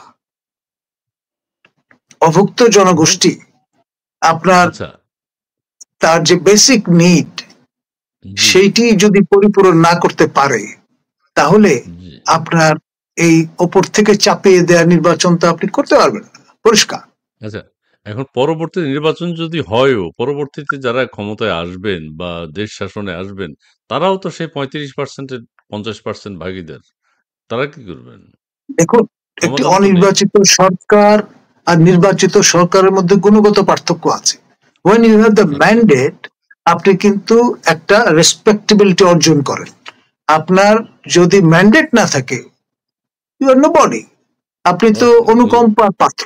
আপনার সঙ্গে তারা বসলেও বসতে পারে, না বসলেও বসতে পারে। আপনি খেয়াল করে দেখেন, মাননীয় প্রধান উপদেষ্টা বিভিন্ন যে ফোরামে গেছেন, যখন বড় কংগ্রেগেশন দেখা গেছে একদম পেছনে তাকে বসতে দেওয়া হয়েছে বা তিনি সেখানে দাঁড়িয়ে আছেন। এই নোবেল আপনার যে উষ্ণি তার মাথায় আছে, সেটি কিন্তু তাকে ম্যান্ডেট সম্পন্ন ব্যক্তিত্ব হিসেবে আপনার দেয়নি। যেহেতু ম্যান্ডেট নেই, সমাজে আপনাকে যদি মাথা উঁচু করে বুক ফুলিয়ে দাঁড়াতে হয়, must have the mandate, otherwise you are nobody. এখন তাহলে আমরা কি একটু অ্যাড করতে পারি? তো ম্যান্ডেটটা খুব গুরুত্বপূর্ণ কথা স্যার। জি, না, ম্যান্ডেটটা যেমন উনি বললেন খুবই দামি কথা যে সরকার গঠনের ক্ষেত্রে লাগে, তো ম্যান্ডেট রাজনৈতিক দলের ভিতর লাগবে না? অবশ্যই লাগবে, দলের মধ্যে ইন্টারনাল ডেমোক্রেসি থাকতে হবে। আমি তো খন্দকার ইসমাইল সাহেবের কাছে ওইটাই আশা করছি যে উনি কথাটা বলবেন যে ম্যান্ডেট টেকনাফ থেকে তেতুলিয়া, হ্যাঁ, গাছের নিচ থেকে উপর পর্যন্ত চারিদিকে দেখা যাবে, কিন্তু এই জায়গায় তো আবার যান না দেখি। ম্যান্ডেট নির্বাচন পর্যন্ত থাকেন, কিন্তু নির্বাচন যারা করবে তাদের ভিতরে ম্যান্ডেটের কি অবস্থা ওটা দেখতে হবে না নাকি? কোনো দলেই তো নেই, কোনো দলেই তো নেই। ঠিক আছে, ঠিক আছে। আমরা যদি বলে দিই যে আমরা কে বলেছে আমরা পালাবো না, দরকার হলে আপনার বাসায় গিয়ে থাকবো, এভাবে করে কি আপনি দলের ভিতরে ম্যান্ডেট তৈরি করতে পারবেন? আমি বললাম কথাটা, অবশেষে বলতে হইল পরিবর্তন করতে পারেন আপনি। না, আমি বলছি যে এটা তো খুব জরুরি বিষয়। দলের ভিতরে প্রপার ম্যান্ডেট যদি চলে আসে, আপনি জানেন, আপনি কি উপলব্ধি করেন যে বঙ্গবন্ধুর কন্যা জননেত্রী শেখ হাসিনার নেতৃত্বে আওয়ামী লীগ আবারও অপ্রতিরোধ হবে? এটা আপনি ফিল করছেন? এটা আপনি ফিল করেন না? আপনি মনে করেন আমি নয় দেশের বাইরে, গুড, ভালো। এই যে একটু আগে এক আপা এখানে লেখছে আমার এলাকার, উনি কোরবানির মাংসের স্বাদ পায় নাই আমার কাছ থেকে, তা আমি তো কোরবানিও দিতে পারিনি আমার বাড়িতে, রাইট? ছোট কথা বলতেছি, আমি দেশের বাইরে, আমার যে কর্মীটা সে তো বাইরে না। এখন সে যার কথায় নেমে সংগ্রাম যুদ্ধ করবে, আন্দোলন করবে, আপনি তার ম্যান্ডেট নিয়েছেন নাকি? লাস্ট কবে নিয়েছেন ম্যান্ডেট? আপনি নির্বাচনের মাঠের ম্যান্ডেট নিয়েছেন চিন্তা করছেন, কিন্তু যেই ইলেকটোরাল এজেন্ট, অর্থাৎ যেই পলিটিক্যাল পার্টি দিয়ে আপনি এটা মুখোমুখি হবেন, একটা গণতান্ত্রিক পরিবেশকে নিশ্চিত করবেন, সেটার ভিতরে ম্যান্ডেটের কি অবস্থা? আমার দলে বঙ্গবন্ধু কন্যা জননেত্রী শেখ হাসিনা কারো কোনো প্রশ্ন নাই, একদম সবাই একমত, কিন্তু এরপরে এরপরে টায়ারের ম্যান্ডেটটা কোথায়? আপনি বলেন, আপনাকে আমি প্রশ্ন করলাম, আপনি অন্যান্য অতিথিদেরকে জিজ্ঞাসা করবেন। পরিষ্কার করে দিচ্ছি, না, বঙ্গবন্ধু এখন আপনারা কোনো তো প্রশ্ন আপনাদের নাই, কাউন্সিল হয়ে আওয়ামী লীগ হয়ে কোনো সাধারণ প্রশ্ন সম্পাদক নাই, মনোনীত হয়েছেন। বঙ্গবন্ধু আপনাদের কন্যা জননেত্রী শেখ হাসিনা নিয়ে কোনো প্রশ্ন নাই, ঠিক আছে? এখন আপনি কাউন্সিল অনেক কিছু আলাপ করতে পারেন, তাইলে তো হিসাবে আপনার নির্বাচন নিয়ে আলাপ করার দরকার নেই, কারণ আপনি তো ক্ষমতায় আছেন। আপনি যখন ক্ষমতায় আছেন, তাহলে আপনি হ্যাঁ, এখন নির্বাচন নিয়ে আলাপ এখন করবেন কেন? আপনার আপনি যদি আমার সাথে গতানুগতিক আপনাদের আলাপ করেন যে কাউন্সিল নিয়ে কথা বলেন, তাহলে আমি বলবো যে তাহলে ভাই নির্বাচন নিয়ে কথা বলছেন কেন? Um, you are still in power হিসাবে, কাগজ কলমে। তার মানে বিশেষ পরিস্থিতিতে বিশেষ সিদ্ধান্ত নিতে হয়। বিশেষ পরিস্থিতি বিশেষ সিদ্ধান্ত নিতে হয়। এই পরিস্থিতি স্বাভাবিক সিদ্ধান্ত পরিস্থিতি নয়। এটা দিয়ে আপনি স্বাভাবিক কোনো কাউন্সিল দিয়ে তো মোকাবেলা করতে পারবেন না। ব্যাপারটা হচ্ছে এখন আওয়ামী লীগের এই তো সরকারও তো ১৯৭১ বিশেষ সালের স্বাধীনতা পরিস্থিতিতে যুদ্ধে এখন বিশেষ সিদ্ধান্ত আওয়ামী নিচ্ছেই। লীগের না, ১৯৭১ সালের স্বাধীনতা যুদ্ধে আওয়ামী লীগের বা ১৯৭০ সালের সাধারণ নির্বাচনে আওয়ামী লীগের কেন্দ্রীয় কমিটিতে অনেক নেতা ছিলেন। কিন্তু বঙ্গবন্ধু কি একেবারে কমিটি ধরে নেতৃত্ব দিয়েছিলেন ৭১ সালের যুদ্ধে? বিশেষ না, পরিস্থিতিতে বিশেষ ব্যক্তি। ব্যারিস্টার আমিরুল উম, ইসলাম আওয়ামী লীগের কি ছিলেন ১৯৭১ সালে? আমি যদি আপনাকে প্রশ্ন করি। সংবিধান সেটা খুবই রাইট। গুরুত্বপূর্ণ। হ্যাঁ, এমএজি ওসমানী সাহেব, কর্নেল ওসমানী, যিনি জেনারেল ওসমানী, হ্যাঁ? তিনি আওয়ামী লীগের হুম, কি ছিলেন? হুম। তো কথা হচ্ছে যে আমরা বিশেষ পরিস্থিতি, বিশেষ প্রয়োজনে অনেক কিছু বিশেষভাবে করতে হয়। সো আপনি যখন বলছেন হ্যাঁ, কাউন্সিল হয়েছে, তাহলে ওকে ফাইন। তাহলে তো আপনি নতুন কিছু আশা করতে পারেন না। তাহলে কাউন্সিল অনুযায়ী চলেন। দেখেন কি হয় রেজাল্ট। আমরা চিন্তিত কারণ আমি তো দেশের বাইরে, আবার বলতেছি ভাই। কিন্তু হুম, আমার যে হুম, হুম। কর্মীটা, আমি আমার নিজেকে দিয়ে উদাহরণ দিচ্ছি। সে তো দেশের বাইরে না। সে প্রতিনিয়ত নিষ্পেষণ, লাঞ্ছনা, নির্যাতন এর শিকার হচ্ছে। পুলিশি নির্যাতনের শিকার হচ্ছে। সেটাকে যদি হুম। রাজনৈতিকভাবে মোকাবেলা করতে হয়, যদি সে আমার কথায় সাহস করে রাস্তায় নামে, তাহলে আপনি আমাকে রাখেন, আমাকে দায়িত্ব দেন। আর যদি সে বলে যে না, আমি আপনার কথায় নামবো না, তাহলে যার কথায় নামবে তাকে দায়িত্ব দেন। আচ্ছা, সিম্পল। আপনি কি আপনার এলাকায় দায়িত্ব পালন করছেন? আপনার তো একটা নেতৃত্ব আছে, আপনার এলাকার জনগণ আম আছে, আম আপনার আমার এলাকার এলা একটা আমার আমা আমার এলাকায় আমার যেই কয়টা নেতাকর্মীর নামে মামলা মোকদ্দমা হয়েছে, তাদেরকে মামলা থেকে বাঁচানোর জন্য আইনজীবী দেওয়া থেকে শুরু করে যেটুকু সম্ভব আমি করছি। কিন্তু এটা যথেষ্ট নয়। আমাকে আরো বেশি করতে হবে। কিন্তু কাঠামোটা কোথায়? গুড, গুড, কাঠামোটা গুড, গুড। কোথায়? হ্যাঁ, আমি আপনাকে একটা কথা বলি। আপনি একটা জিনিস জানবেন, আমি একটা আশার কথা এখন বলতে চাই। যেহেতু স্যার এখানে আছেন, ভালো হয়েছে। আপনি কি হুম। জানেন স্থানীয় সরকার হিসেবে এখনো আওয়ামী লীগ ক্ষমতায় আছে? Do you know that? এই ইউনিয়ন পরিষদ তো এখনো বাতিল হয়নি। ইয়েস, এটাই মেজরিটি তো না? ইউনিয়ন পরিষদের মার্কা কোনটা? নৌকা। আওয়ামী জি। League is still dominating the local government arena of this country. তাহলে আপনি রাস্তায় নামতে পারেন না কেন? প্রশ্ন করেন। প্রশ্নের উত্তর আমি দিতে পারি, আপনি যে প্রশ্ন করেন। জি, বলেন, বলেন। আপনিই বলেন। কারণ ওই নির্বাচনেও নৌকা দেওয়ার কারণে স্থানীয় সরকারটাকে ভাগ করে ফেলেছেন, তাই না? তো এখন কথা হচ্ছে হ্যাঁ, এই যে মার্কায় বিভক্ত নির্বাচন হয়েছে। স্ট্রাকচার, হ্যাঁ, এই যে বিভক্ত স্ট্রাকচার, সেখানে রাশেক রহমান দায়িত্ব পালন করবেন নাকি অন্য কেউ দায়িত্ব পালন করবেন, এই জিনিসগুলো কি পরিষ্কার হয়েছে? আপনি কোথাও পেয়েছেন না, কিছু? আপনি এই যে এখনো অনলাইনে হয়নি। এত প্রোগ্রাম করেন, আপনার প্রোগ্রামটা খুব পপুলার, দিন, দিন আরো পপুলার হচ্ছে, আরো পপুলার হবে ইনশাআল্লাহ, আল্লাহর কাছে দোয়া না, করি, না, হ্যাঁ? না। আপনি হ্যাঁ, অনলাইনে খুঁজে পাচ্ছেন নাকি অফিসিয়ালি কেউ দায়িত্বপ্রাপ্ত? এরকম কাউকে পেয়েছেন না, খুঁজে? সেই ধরনের কেউ নেই। তবে এগুলো কি তাহলে আপনাদের ফোরামে আ আলোচনা আ হয়? আপনি আমা তো প্রস্তাব আমাদের দিচ্ছেন, আপনি তো মিডিয়ার মাধ্যমে আপনার বলেন। ভাষায়, আপনার ভাষায় আমাদের একজন মন্ত্রী আর আমার ভাষায় একজন সাবেক মন্ত্রী। তিনি আবার বলছেন যে তিনি ইউনূসের অধীনে, তত্ত্বাবধায়ক সরকারের অধীনে নির্বাচন করবেন। আবার আরেকজন আপনার ভাষায় মন্ত্রী, আমার ভাষায় সাবেক মন্ত্রী, তিনি বলছেন কোন নির্বাচন আমরা করব না। তাহলে কার কথাটা গ্রহণ করব আমরা? আর সেই সো ক্ষেত্রে আমি একটা কথা আমি যা বলছি শৃঙ্খলা খুব পরিষ্কার প্রয়োজন কথা আছে। বলতেছি। বুঝছেন? নেতৃত্ব থেকে একটা দিক হ্যাঁ, নির্দেশনা থাকা উচিত, ডিরেকশন থাকা উচিত। আপনি সেটা বলছেন। হ্যাঁ, হ্যাঁ। সেটা এই যে আপনি আর কথাটা কাউন্সিল বলছেন হতে পারে। এখন কাউন্সিল হলেও আপনার হাতে ক্ষমতা আছে অন্তর্বর্তীকালীন একটা কমিটি দেওয়া। একটা আছে। অন্তর্বর্তীকালীন সংকট মোকাবেলার জন্য আপনি কমিটি দিতে পারেন বা একটা দল গঠন করতে পারেন দলের ভিতরে যে তারা এই কাজগুলা করবে। Is it there? প্রবলেম হচ্ছে কি যে আই হ্যাভ লার্নড বেটার। আমি তো কারো নাম ধরে কথা বলতে পারতেছি না। এই হুম। দলের ভিতরে যারা ধরেন অর্গানাইজ করার দায়িত্বে আছে, বিলিভ ইউ মি, ম্যান্ডেট এই শব্দটা যদি আপনি ইউজ করেন, কোথাও এদের কোনো ম্যান্ডেট নেই। এরা কিভাবে হয়েছে, কোন ক্যাটেগরিতে, কোন কোন পরীক্ষায়, কোন আ মান মাত্রায় তাদেরকে এই দায়িত্বগুলো দেওয়া হয়েছে আমি ভাই জানি না। সেগুলো আর আমিও আমি জানি না। আমি আমি আমি আমি আমি আপনার আওয়ামী অনুষ্ঠানে লীগের কেউ বলেছিলাম, না। আমি আপনার জি। অনুষ্ঠানে বলেছিলাম যে জি, আমি আপনার অনুষ্ঠানে এসে ধানমন্ডি ৩২ নাম্বার ভাঙার প্রতিবাদ করছি, কিন্তু জি। বাংলাদেশ আওয়ামী লীগের যিনি আন্তর্জাতিক বিষয়ক সম্পাদক তিনি কোথায়? তার একটা চিঠি কোথায়? কোন কংগ্রেসম্যান, কোন সিনেটর, কোন এমপি কে তিনি চিঠি লিখেছেন যে বঙ্গবন্ধু জাতির পিতা তার বাড়ি ভাঙা হচ্ছে, তুমি প্রতিবাদ করো বা তুমি আমাদের পাশে দাঁড়াও? কোথায়? বলেন আপনি। উনি তো দেশের বাইরে আছে, আমি জানি, নিরাপদে আছেন। তাইলে আমি আচ্ছা, প্রশ্ন করলে এই আপনি উত্তর কথাগুলো দিতে ঠিক পারবেন আছে। না। না, আমি উত্তর দেব না। আপনি আপনি কথাগুলো কেন? বলেছেন এগুলো যদি আমার প্রশ্ন উত্তর লজিক্যাল হয় দিলেই দিতে অবশ্যই ঠিক পারবেন। আছে। দুঃখজনক হলেও সত্য। কিন্তু আমি গণতন্ত্রের জন্যই কথাটা বলছি। জি, গণতন্ত্রের জন্যই এটা জি, প্রয়োজন। যে আপনি জি, এত জি, বড় জি। গণতান্ত্রিক একটা দলের একজন আন্তর্জাতিক বিষয়ক সম্পাদক দিয়েছেন, যিনি নিজে এখন পর্যন্ত তার যে দলের লক্ষ লক্ষ ছেলে মেয়েকে পরীক্ষা দিতে দেওয়া হলো না, ছাত্রলীগের ছেলে মেয়ে, তাদের জন্য একটা অফিসিয়াল রিজয়েন্ডার জাতিসংঘের শিক্ষা যারা দেখে, ইউনেস্কো, স্যার এটা কি ইউনেস্কো না ইউনিসেফ, কোনটা দেখে এডুকেশন? ইউনেস্কো, হ্যাঁ? হ্যাঁ, সে না। আচ্ছা যাই হোক, ইউনেস্কো। ইউনিসেফ হ্যাঁ ইউনেস্কো এখন পর্যন্ত ইউনেস্কোর কাছে আনুষ্ঠানিকভাবে একটা চিঠি দিতে পারলো না সে, যে আমার দেশে ৬ থেকে ৭ লক্ষ ছেলে-মেয়ে যারা একটা রাজনৈতিক মতাদর্শ বিশ্বাস করে, বঙ্গবন্ধুতে বিশ্বাস করে, শেখ হাসিনায় বিশ্বাস করেন, ছাত্রলীগ করেন, তারা কোন ক্রাইম করেন নাই, শুধু সাপোর্ট করাটা তাদের ক্রাইম, এর জন্য তাদেরকে পরীক্ষা দিতে দিল না। তো আমার আন্তর্জাতিক বিষয়ক সম্পাদিকা কোথায়? এই চিঠিটা কোথায়? আপনি উত্তর দেন আমাকে। আমার তো মনে কষ্ট আছে। অনেক অন্ধ মানুষ আমার কথা বুঝবে না। কিন্তু আমি তো কষ্ট থেকে বলছি, কারণ ওই ছেলেগুলোর সাথে আমার কথা হয়। একটা ছেলের জীবন থেকে একটা একাডেমিক ইয়ার যদি কেড়ে নেন, উনি তো শিক্ষক, আপনি শিক্ষককে জিজ্ঞাসা করেন। একটা ছেলে বা মেয়ের জীবন থেকে আপনি যদি একটা পরীক্ষার বছর কেড়ে নেন, তার জীবনে কি থাকে? আপনি কি অফিসিয়ালি ফর্মালি কোনো এভিডেন্স প্লেস করেছেন? আপনি পারতেন না? আজকে তো ডিজিটাল যুগ। আমি এখন বলতেছি কিভাবে আগাতে হয়। আপনি বাংলাদেশের বলেন। প্রত্যেকটা প্রত্যন্ত অঞ্চল থেকে যত ছাত্রলীগের ছেলেমেয়েরা পরীক্ষা দিতে পারে নাই, তাদের অ্যাডমিট কার্ড সহ, তাদের ছোট ছোট ভিডিও সহ আপনি হোয়াটসঅ্যাপে, ইমেইলে চাইতে পারতেন না?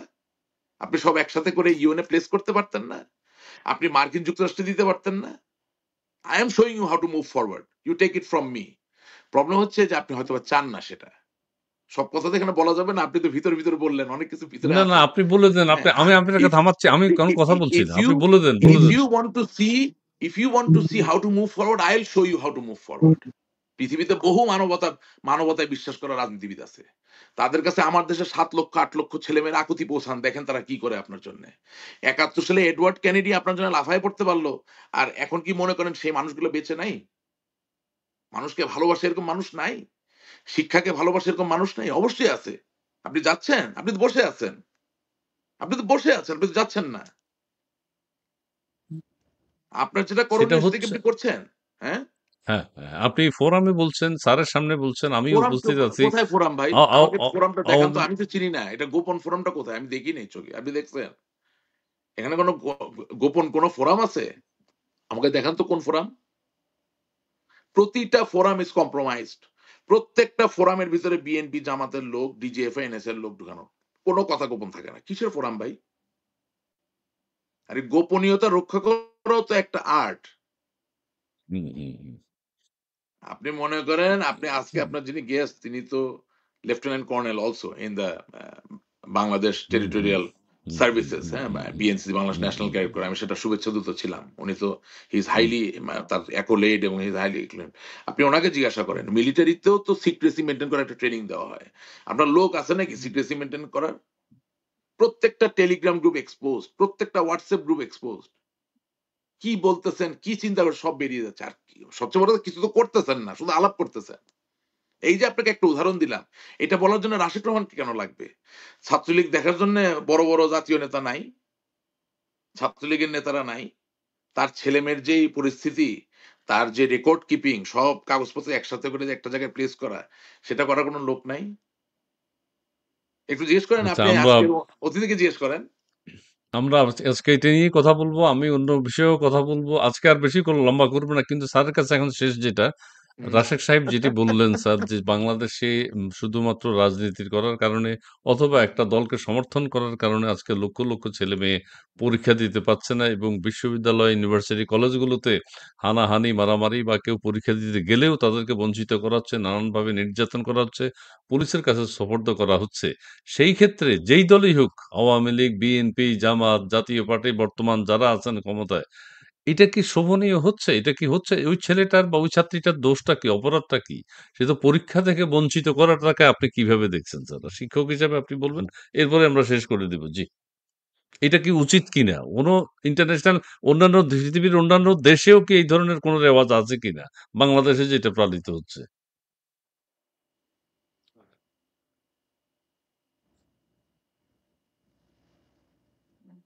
এই একটু সাউন্ড শোনা যাচ্ছে না স্যার।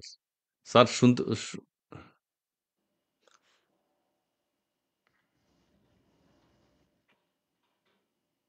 এই অবস্থানটা থেকে আমাদের উত্তরণের উপায় কি?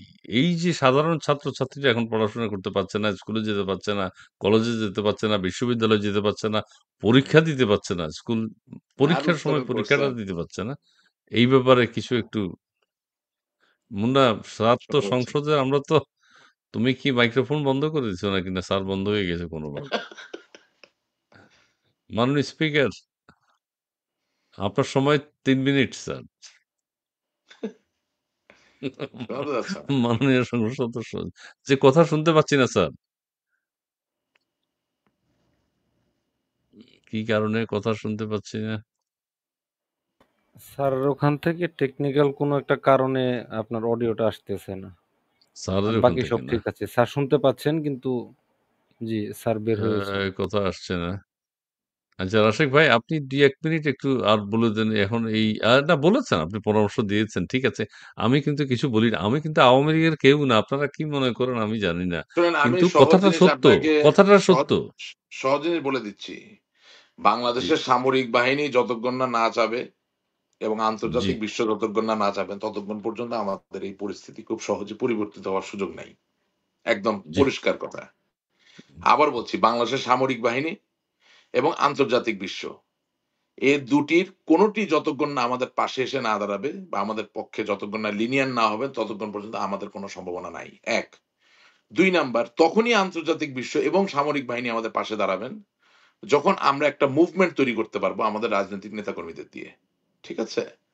আর জি। ৩ নাম্বার কথা হচ্ছে, ডক্টর নাজমুল হাসান কলিমুল্লাহ ডক্টর, মানে পিএইচডি করছেন, তারপরে অধ্যাপক হইছেন।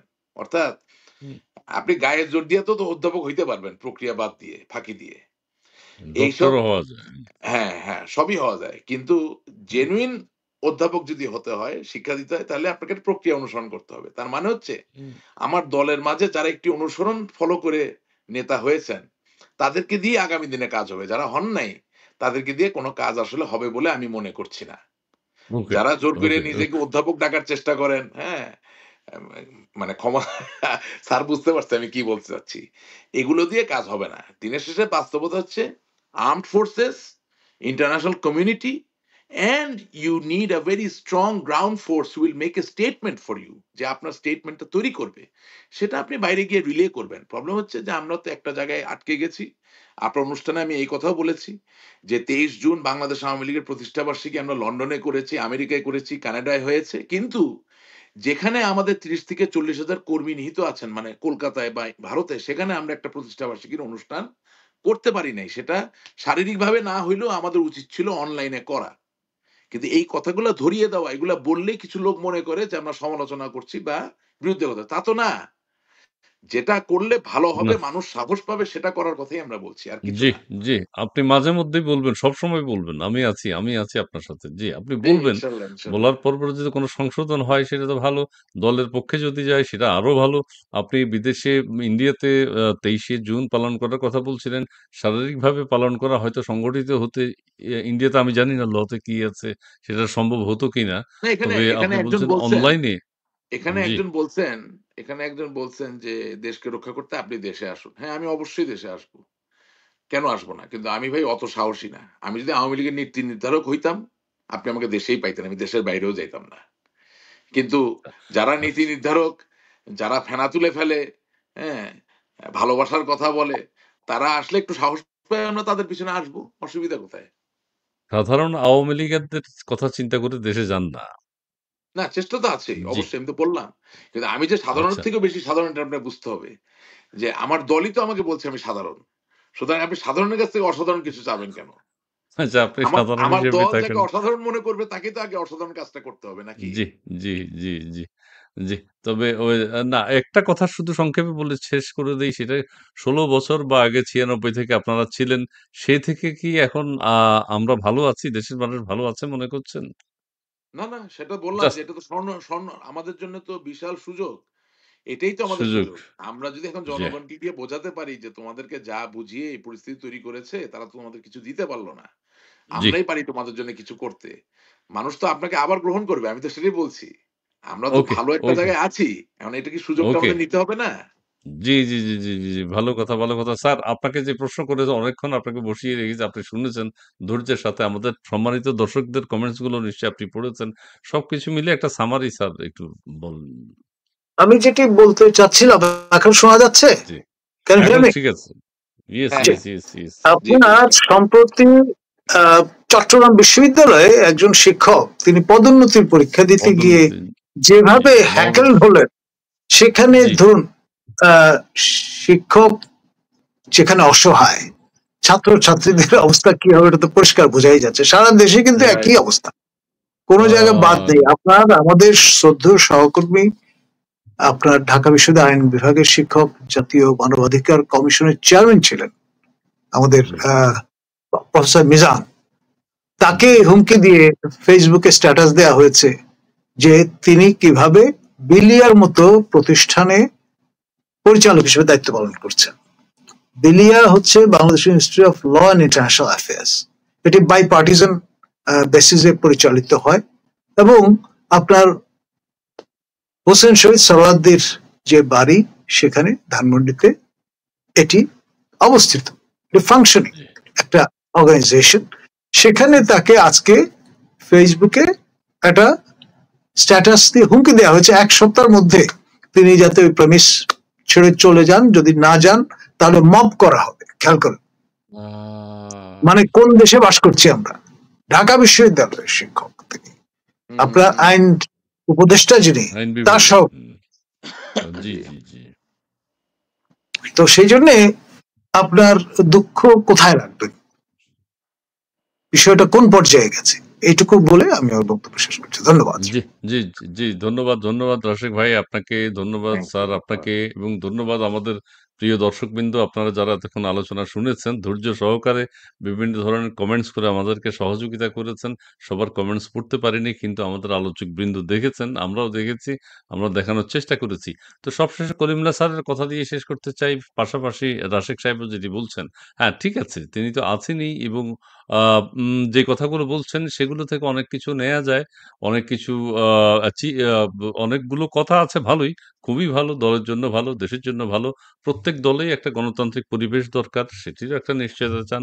তিনি বঙ্গবন্ধুর কথা বলেছেন, সাবেক প্রধানমন্ত্রী শেখ হাসিনার কথা বলেছেন, দলের কি, কি সংশোধন সেগুলোর কথা বলেছেন। আর স্যার যে কথাটি অনেকের হয়তো খারাপ লাগবে বিষয়গুলো, কিন্তু স্যার আবার যে কথা বলেছেন চট্টগ্রাম বিশ্ববিদ্যালয়ের যে উদাহরণ দিয়েছেন, এটি কিন্তু বাংলাদেশের শিক্ষা ব্যবস্থার ক্ষেত্রে একটা চরম ন্যাক্কারজনক চলো। ঘটনা চট্টগ্রাম বিশ্ববিদ্যালয়ে হয়েছে।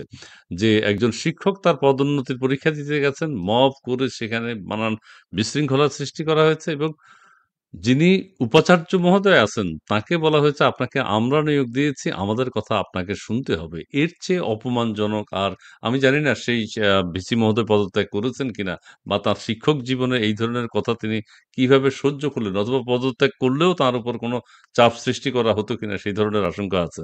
স্যার মিজানুর রহমান স্যারের কথা বলেছেন, সেটাও কিন্তু একটা দিক নির্দেশনা। অর্থাৎ যে যা খুশি তাই করছে এবং তাই ঘটছে এবং তার জন্য কোনো প্রতিকার বা প্রতিক্রিয়া দেখাচ্ছে না। সরকার, এইখানেই সরকারের চরম ব্যর্থতা। আমরা চাই যে হ্যাঁ, সরকার এখন যে কথাটি বলেছেন এটা প্রধান উপদেষ্টার বক্তব্য থেকে শুনলে ভালো হতো যে ডিসেম্বরের নির্বাচনের এক ধরনের দিক নির্দেশনা দিচ্ছেন। সেটা যদি হয় ভালো। রাশেক সাহেবও যেটা বললেন একটা নির্বাচন দিয়ে সেফ এক্সিট, স্যারও সেটা বললেন একটা নির্বাচন দিয়ে একটা এক্সিটের প্রয়োজন আছে। এরা আর কতদিন স্যারও যেটা বলছেন জনগণের ম্যান্ডেট প্রয়োজন। সারা বিশ্ব থেকে যদি আপনি গ্রহণযোগ্যতা পেতে চান, জনগণের ম্যান্ডেট সেটা তারপর সে 35% হোক, 50% হোক, যেটাই হোক, ওই সরকার সেটা চিন্তা করবে জনগণকে নিয়ে। দেশের ক্ষতি হোক বা লাভ হোক সেটা জনগণকে নিয়ে চিন্তা করবে। সেই প্রত্যাশা রেখে একটা সুষ্ঠু নির্বাচন, অংশগ্রহণমূলক নির্বাচন আমরা চাই। সেই প্রত্যাশা রেখে আজকের মতো এখানে শেষ করছি। রাশিক ভাই আপনাকে ধন্যবাদ। স্যার আপনাকে অশেষ ধন্যবাদ জানিয়ে শেষ করছি ডায়ালগ ফর ডেমোক্রেসি। খোদা হাফেজ।